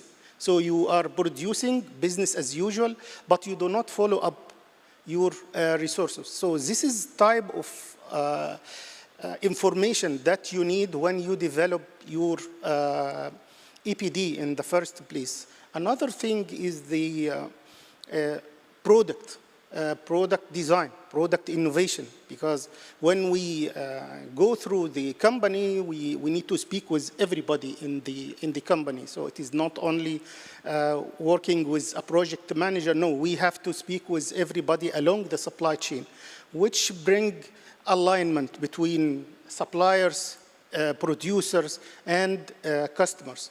This is the type of value chain of the EPD. Mm-hmm. Yeah. There are a lot of more, but I think we can stop. That was very very well described. So EPD, it's a business opportunity. Yes. To add competitive advantage to my business if I have a facility or I provide the service. Once I have it certified and measured by an EPD, that will open more doors for me. But yes, also, through that, I can discover opportunities to do cost saving, yes, as sure, long as also increasing my clients and my reach as a producer. So that is great. And taking on from there, talking about EPDs and about investing in EPDs, and talking about investment, I would like to go to Jakub. Jakub, if you could elaborate a little bit more on what is YAS Investments and what is your activities, because it goes beyond that from our earlier conversation. And also when it comes to investment, and when you're considering investments in low-emission industrial projects, how do you assess the potential return on investment on the context of decarbonization? Sure, absolutely. So I think also giving some background will give context in terms of how we're viewing the world at YAS Investments and how we've been seeing the changes in the economy from 4 years ago until today. And we're more specifically focused on the technology space. So at YAS Investments, we're an alternative asset class investment platform that is MENA focused in terms of developing strategies and investing as well. And we also do have a family network where our goal is, through our initial partnership with the likes of Mubadala, is to get that portion of the ecosystem to participate in alternatives, whether it's technology and whatnot. So that's what we do. We've got a fully deployed MENA-focused fund that's a 2020 vintage that is performing really, really well. And also we bring the ability to deploy in the asset class of venture debt, which is very much needed in the ecosystem. Now, to answer your question with regards to how investments are looked at, how investment strategies are developed, whether it's specifically towards decarbonization or not, I think the name of the game would be predictability, consistency, and a healthy and vibrant ecosystem that has all of its components in place. So now, to answer your question specifically, what we've been seeing with regards to developing more specific investment strategies rather than the more general investment strategies that exist these days, then you need to start with government. I mean, that's for sure. And we're seeing that. We're seeing the UAE government legislating ahead of even Western countries in various industries. And we see the announcements today done also for capital coming into the ecosystem. And those are really, really important components of creating an ecosystem. But an ecosystem is also a wider thing. It includes talent. It includes the private sector. And I really, really want to focus on the private sector over here, being a private sector player ourselves and recognizing the importance of this space. I think as we saw the announcements of the large capital coming into the ecosystem, I think really a portion of that needs to trickle down to existing fund managers in order for them to be close to the ground and essentially create that circular ecosystem.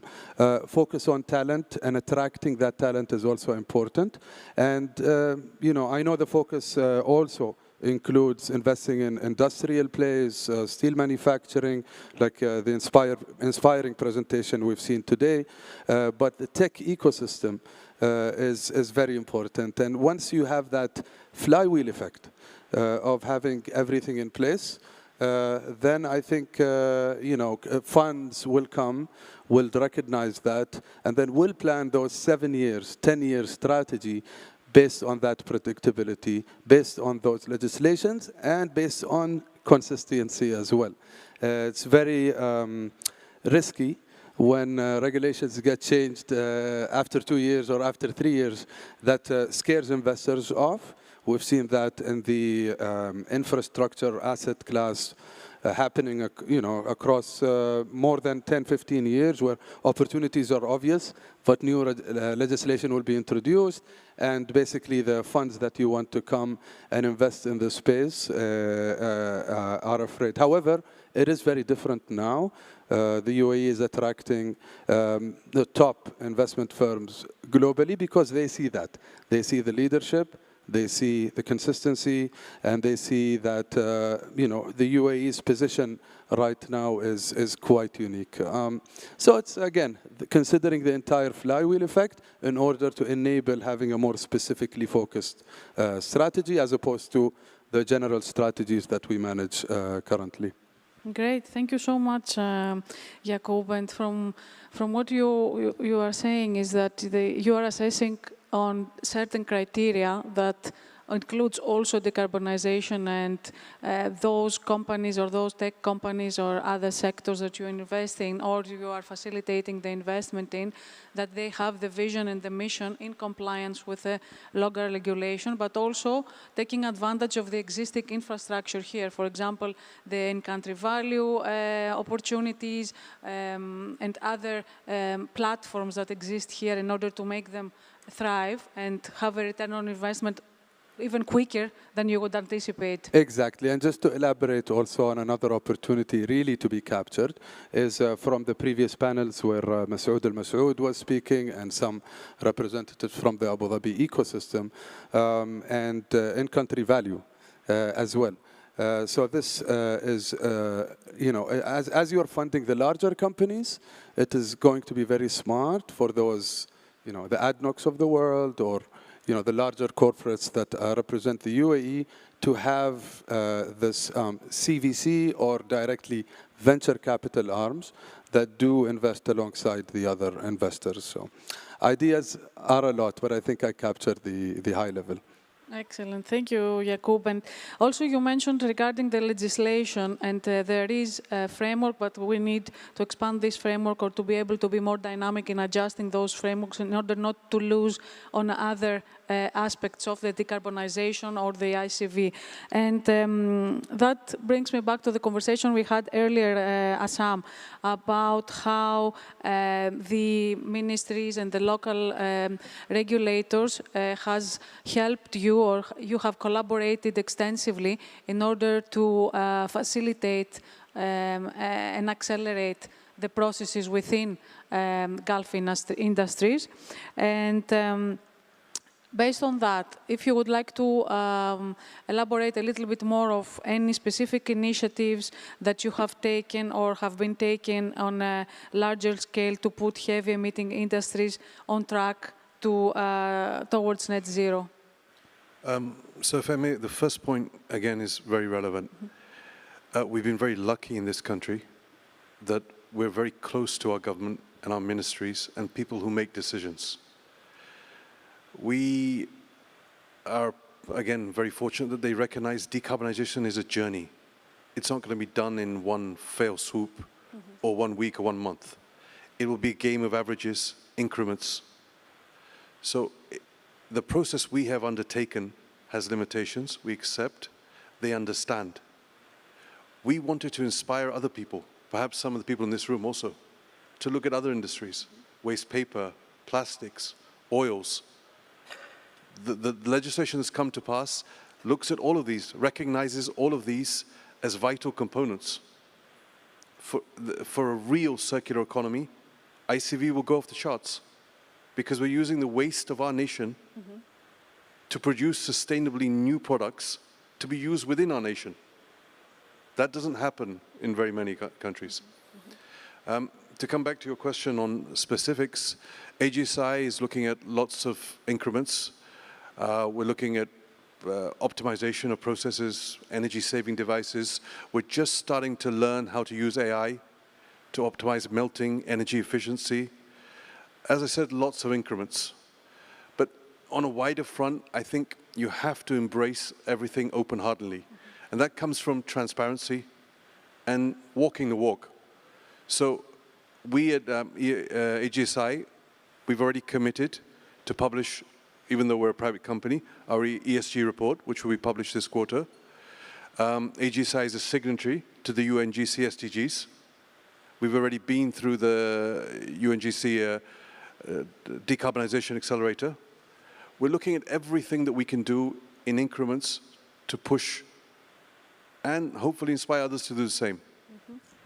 Thank you, Assam. That was very inspiring, actually, to hear, all these efforts. But of course, with the support of the leadership and the local regulators and the whole ecosystem, financial institutions, academia, and everyone together in order to be successful, because it needs to work together. The collaboration and the partnerships need to be there, need to be formalized, and need to be flexible as well, need to adjust, because this is something that is evolving. Nobody has done the decarbonization before, so it's something new.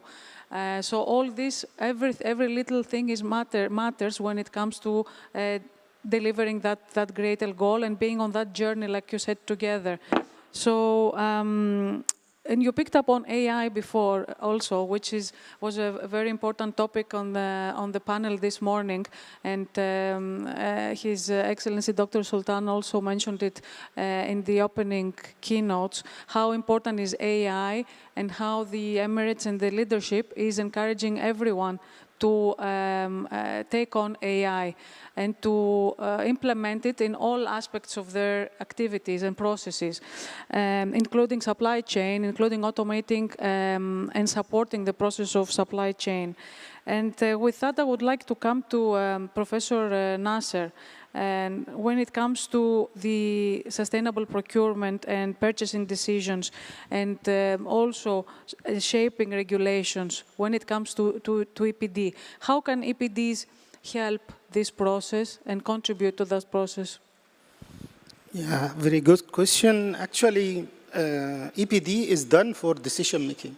It's EPD built on life cycle assessment study, which was academic thing until EPD has came. So I did my PhD in life cycle assessment, but EPD came to translate this. So what EPD does is he puts regulations to how to calculate the environmental life cycle of a product. Then you can benchmark. So it is a decision-making, benchmarking between two products that are produced to do the same function. You can compare between them. It is market differentiation. So if I know the emissions of one product and of the other, then I can select what I do want. And this is actually the next stage. Currently, people are asking for EPDs just to submit. But in the future, they will use it to differentiate between products. So they calculate emissions, and if your emissions are less, then I will select. So it is decision making.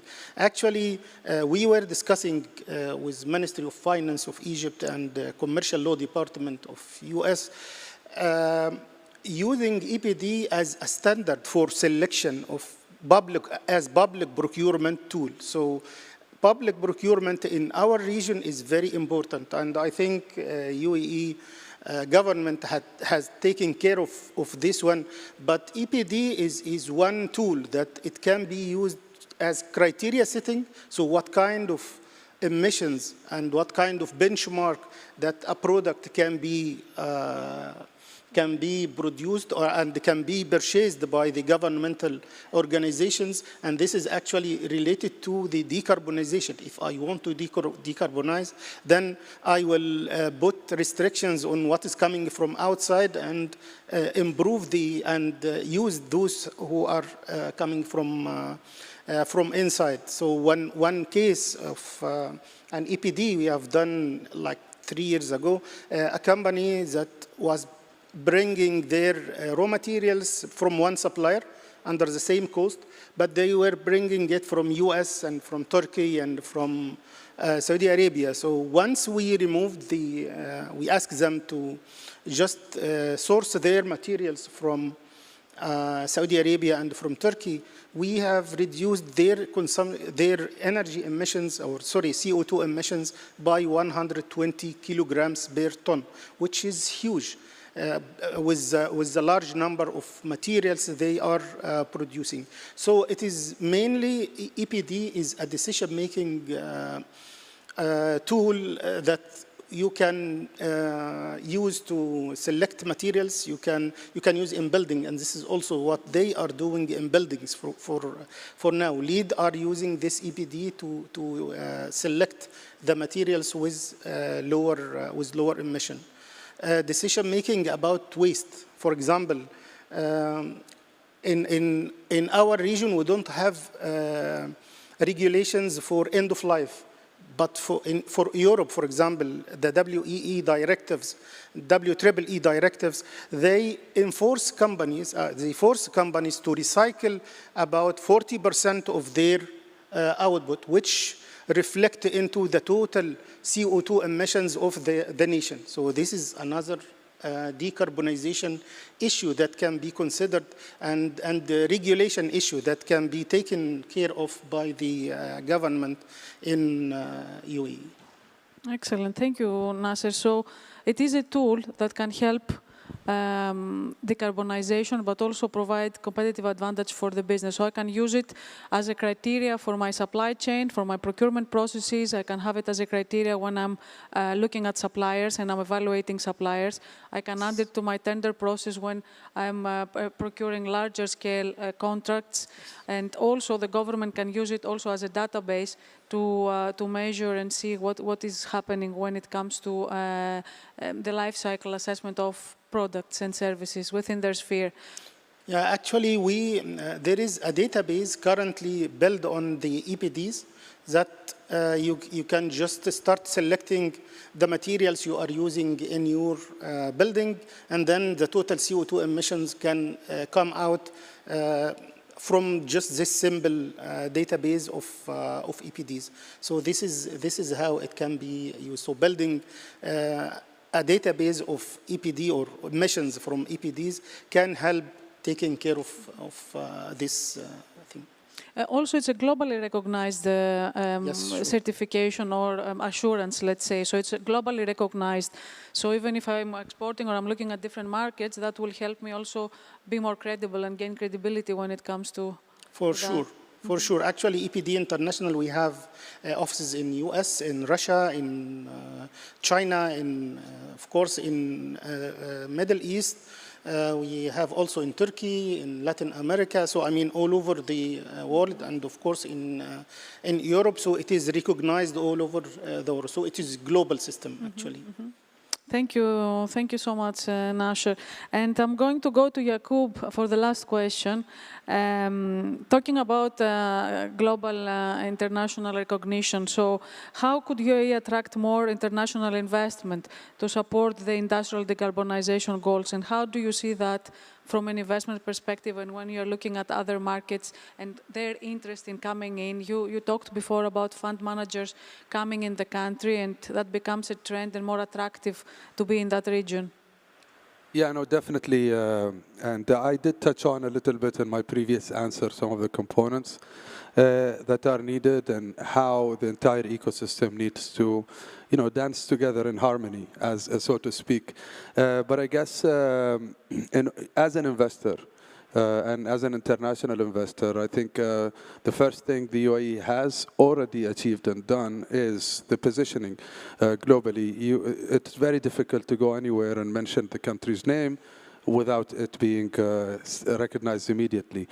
Now, how to attract those investors in and attract them from international locations and have them mingle and work with the local ecosystem. And I think that's how to strike the balance. So one, you need to identify the subsidies, tax incentives, and legislation in general that will draw the map and make those businesses commercially attractive.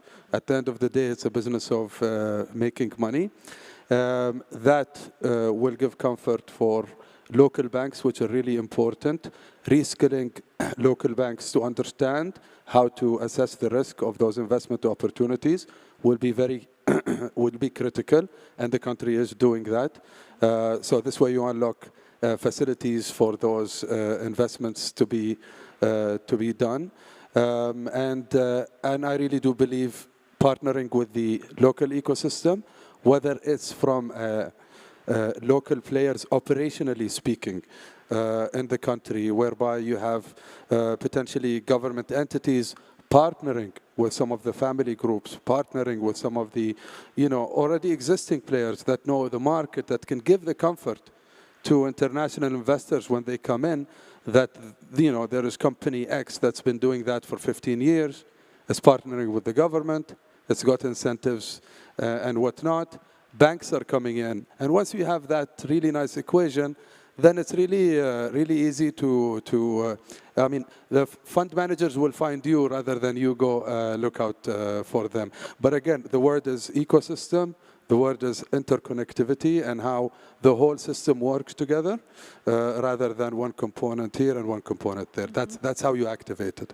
Great, great. Thank you, Jakub. And also you mentioned something very critical that His Excellency Dr. Sultan mentioned also this morning, which is the upskilling and reskilling of the existing ecosystem. All of us, private sector, public sector, academia, institutions, all to be on the same page and to be, it's a critical ingredient when we talk about the road to decarbonization. Everybody needs to be aware, to understand where they stand, and see how they can improve and how they can help towards advancing that journey.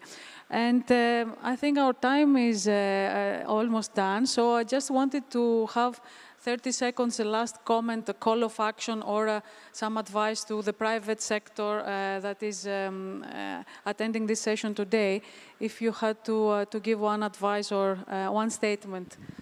So I'll start with Assam first. Pretty much what I said earlier. It's a partnership, public-private partnership, helps with new laws, new regulations, but the private sector, we have to do our part. We have to look, search, find things that move the needle. Mm-hmm. Thank you, Assam. Professor? Okay. My last word is to producers. You can produce responsibly while you are making money. So this can be done because you will reach resources efficiency. And my message to the government is to focus more on green financing and considering EPDs and other tools to judge and to standardize the materials that they are buying through sustainable public procurement. Thank you. Thank you, Professor. Jakub? If I had to choose one, then my message would be first to government and working in that space. I believe that fueling the existing ecosystem that already is here is going to be the key to attract international investors rather than just going straight to them. So really important to fund the local ecosystem, and to the business community, build relationships. It's at the end of the day, the Middle East, it's very much relationship oriented. Be present, be around, attend those meetings, and things do happen over here, and it's very exciting. Thank you so much. And before we close, I would like to thank the Ministry of Industry and Advanced Technology and the amazing team of In-Country Value that invited us to be here today. So thank you very much, very insightful. And we will be around if there's any questions, because we don't have to take any questions now. So thank you very much and have a great afternoon, everyone.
بالابتكار والطموح وقوة الإرادة نجعل الأحلام حقيقة. نفتح الآفاق لصناعة المستقبل. نضع تطوير المواهب في صدارة أولوياتنا لتحقيق أهداف استراتيجيتنا الصناعية في اقتصاد الصقر المزدهر، انطلاقاً من أبو ظبي، المركز الصناعي الأكثر تنافسية في المنطقة.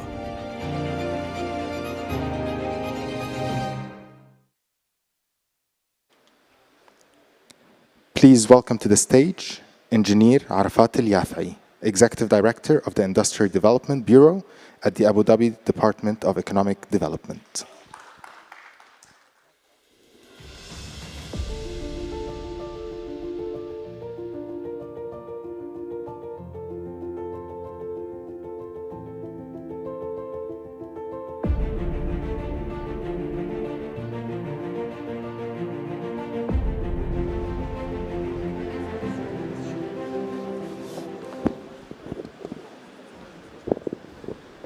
السلام عليكم. يا مرحبا.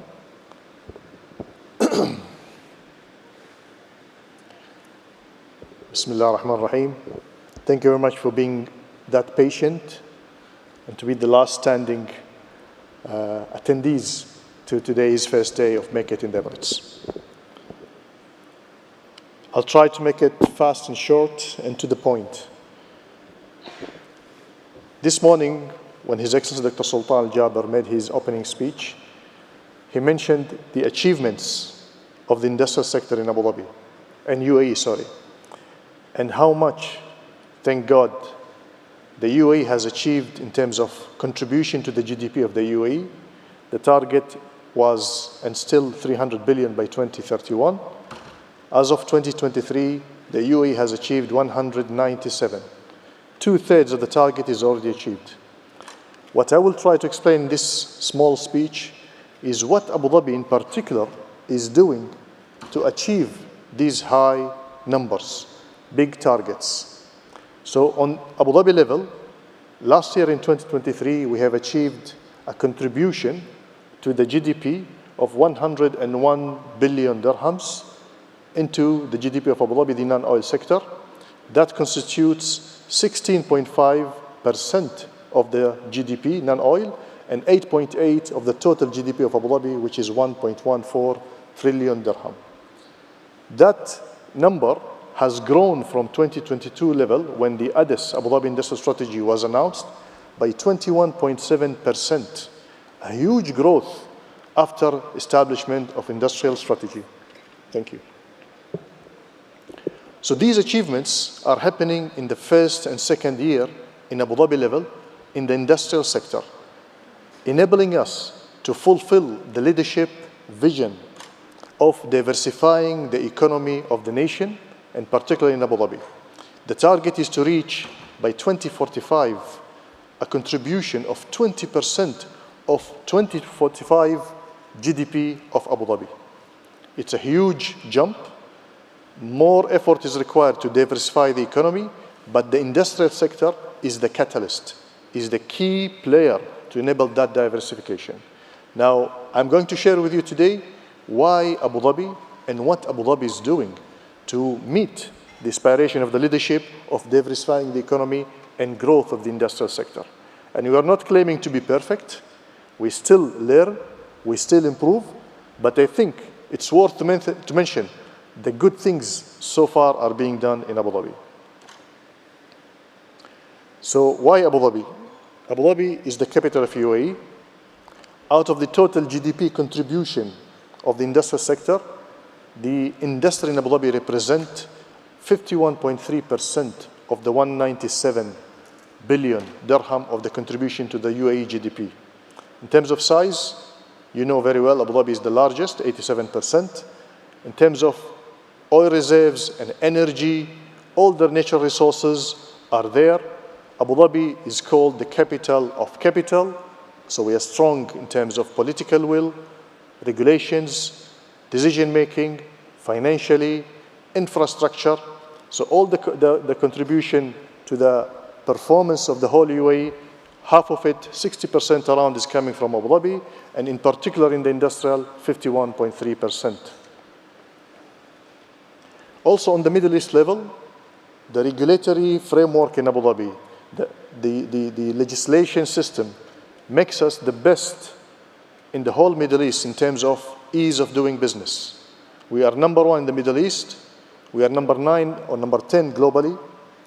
We also rank very high in attracting FDIs from outside. Logistically, the UAE, and in particular Abu Dhabi, we have a big advantage of being in the middle of the world. 6 hours flight from Abu Dhabi, you can reach almost 80% of the globe. You can also benefit from the strong logistical infrastructure with eddy ports, having at least today 30 or 35 ports globally, reaching almost everywhere in the world, either for your raw material supply chain from different parts of the world or exporting from Abu Dhabi to the world. So the location of Abu Dhabi is very important. The advantage that we have using our comprehensive economical partnership agreements, the CEPA, with many countries in the world, with a market size today as we speak, around $12 trillion globally. It's a huge reach to meet new markets. We can reach up to 2.5 billion people or countries with population of 2.5 to sell our products to these markets, thanks to the CEPA. CEPA, we are the only country in the whole region that have this advantage, which means if you are coming to Abu Dhabi and you operate from UAE, you can have access to new markets as if you are operating in those markets countries.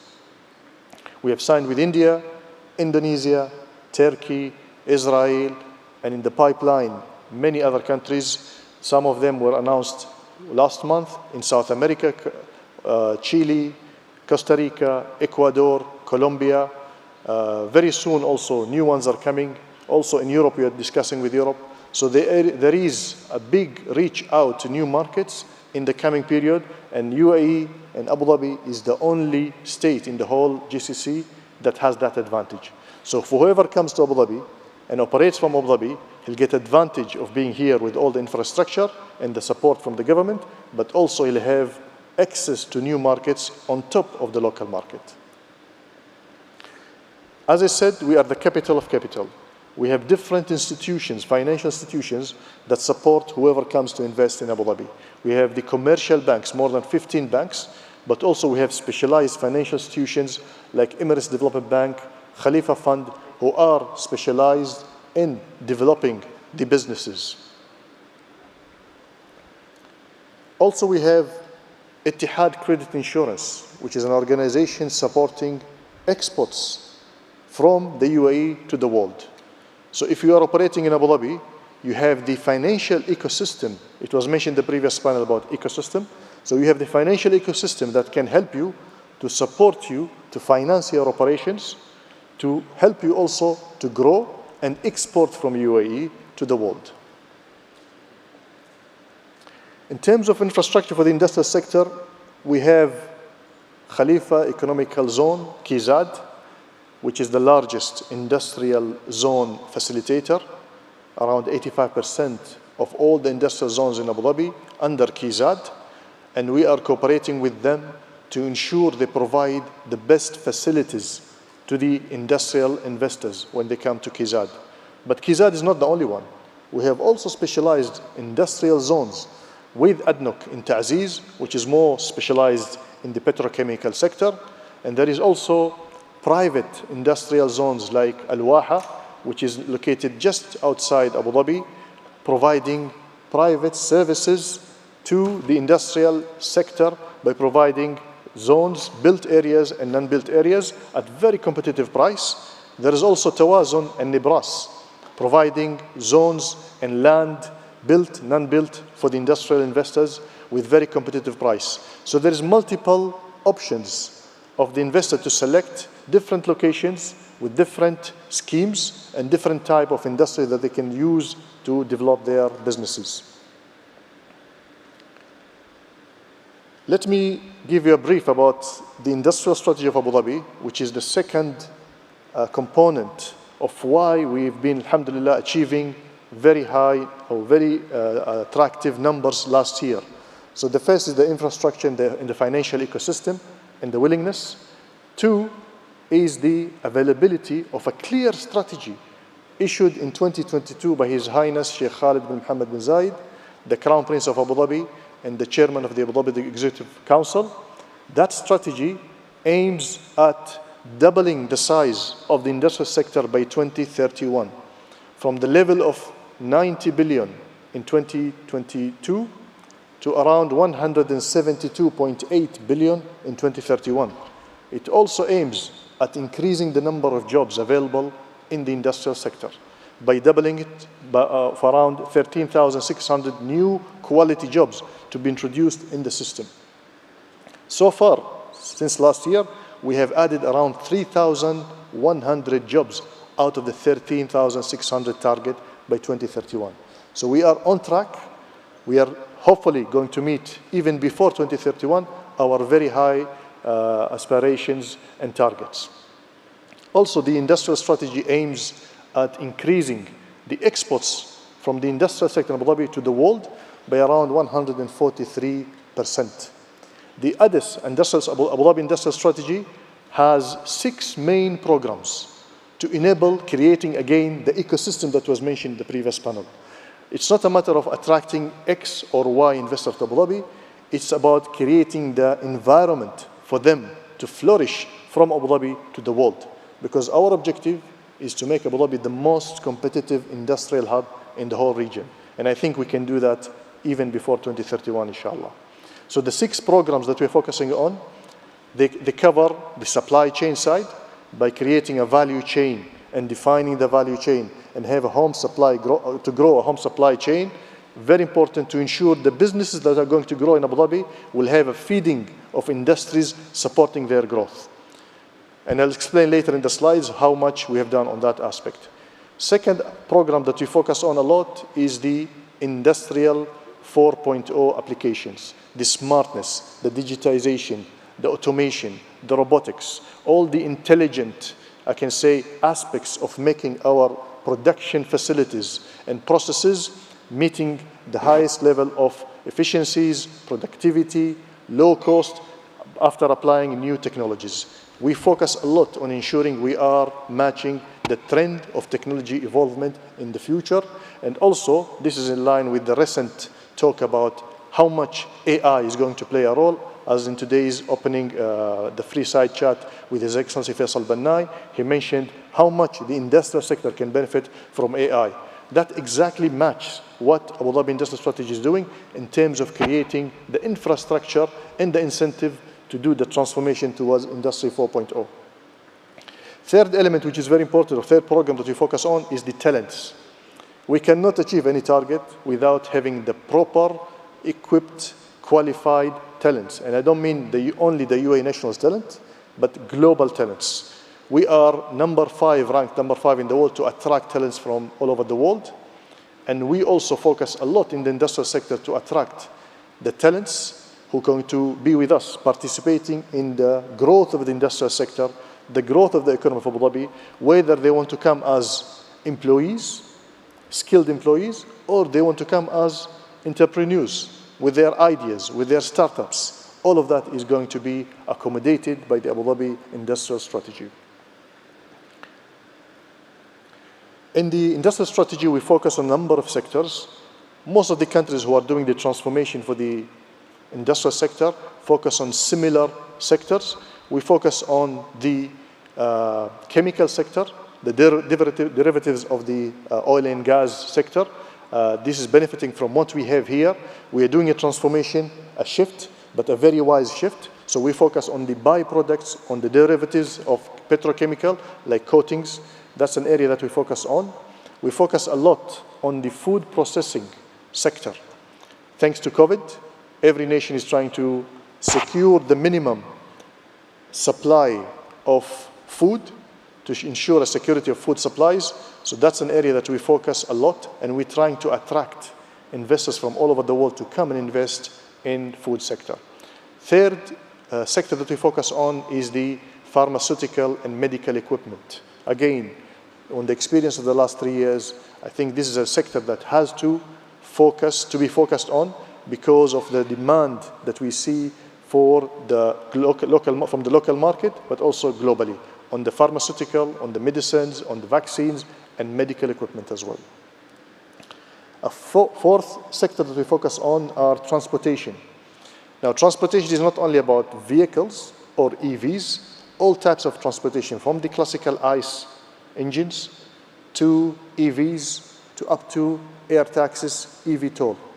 We are focusing on transforming the way at the front and at the back of the transformation of the vehicle, of the transportation sector, all mobility, from smart mobility to even the components, the software and the hardware of transformation, and even the supporting components like batteries that are needed to be part of the ecosystem. We are focusing on those. So transportation is a very wide sector that we are focusing on. In all those sectors, I'm focusing at manufacturing aspect. So if we talk about, for example, chemicals, where hydrogen, for example, under renewable energy is there, we are not focusing only on enabling companies like Masdar or ADNOC to produce either green or blue hydrogen.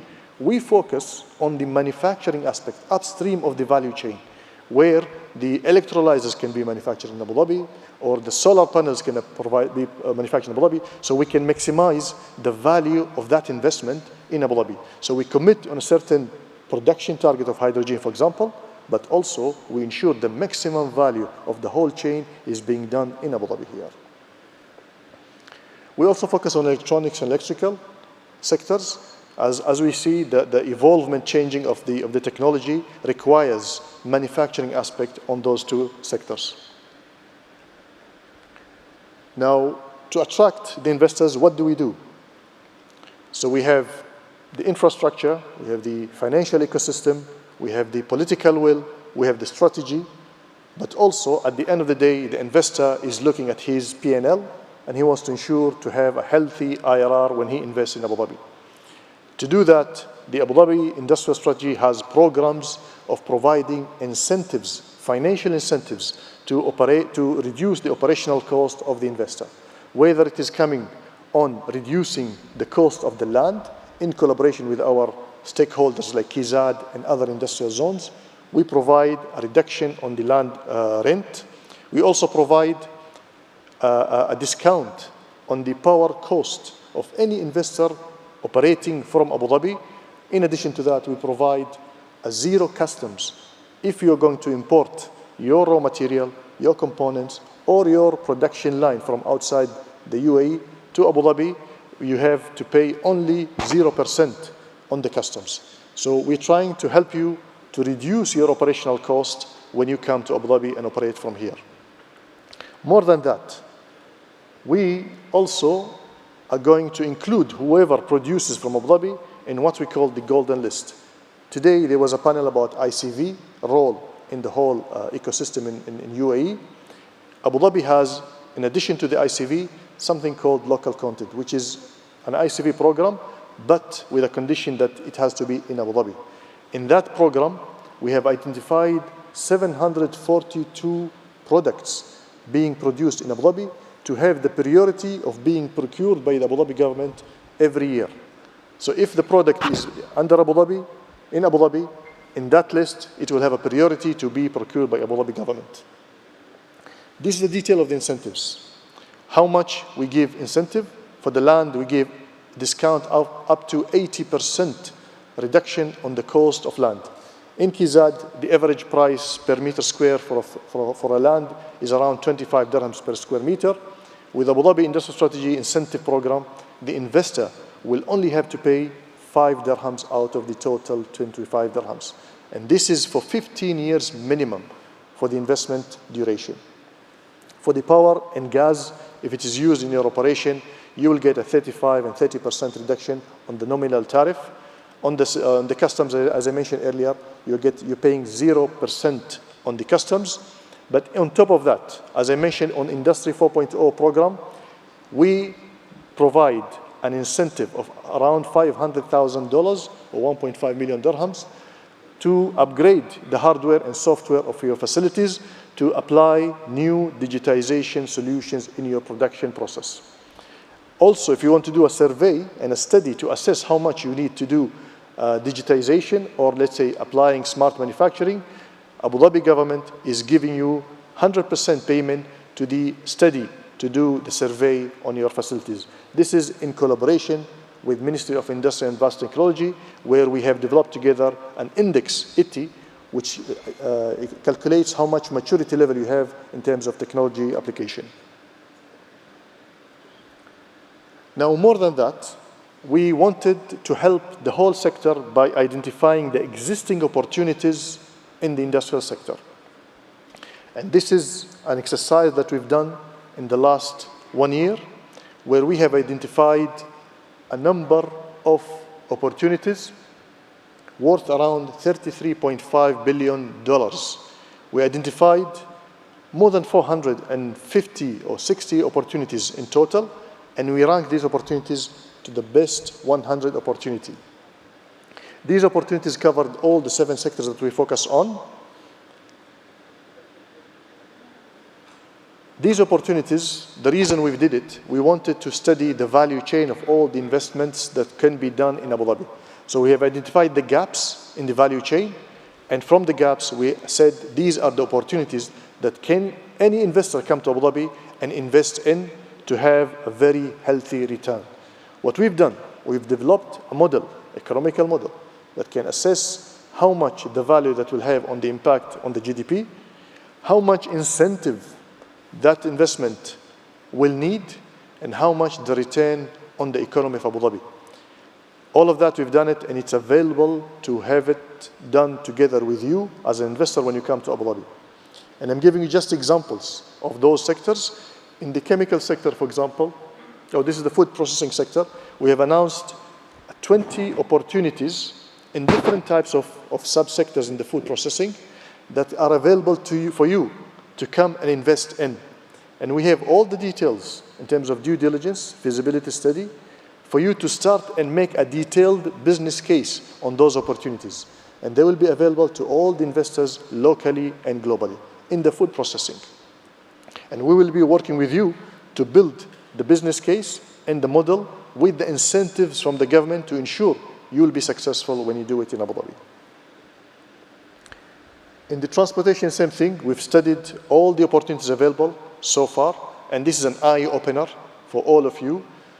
And also the subsectors, whether it is air, transportation-like vehicles, or the components going to the automotive sector.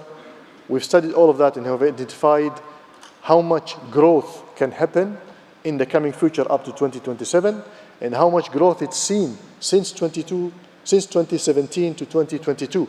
So it's a very promising, and how much the investment size and how much IRR you can get from each of those opportunities. In summary, there is a very good performance so far on the industrial sector. There is high ambition to achieve higher targets by 2031 and beyond 2031. And there is a very supportive ecosystem in Abu Dhabi from regulatory side, from development and enablement that can help you to achieve your targets and hence also help the government to achieve its targets. Thank you very much.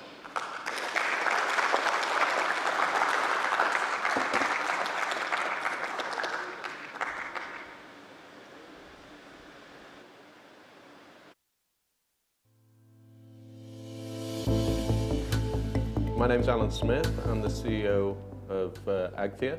Agthia is a leading food and beverage manufacturer based in the UAE but operating across the region. My name is Fouad Basha. I'm the Chief Executive Officer of Union Chlorine. Union Chlorine is a chemical manufacturing plant operating in Abu Dhabi industrial area. We manufacture products for the oil and gas sector as well as the water and wastewater treatment plants. The Emirates Driving Company was established in 2000 to expand our business. We have established our Emirates Mobilities Company, EMC, including everything related to automotive.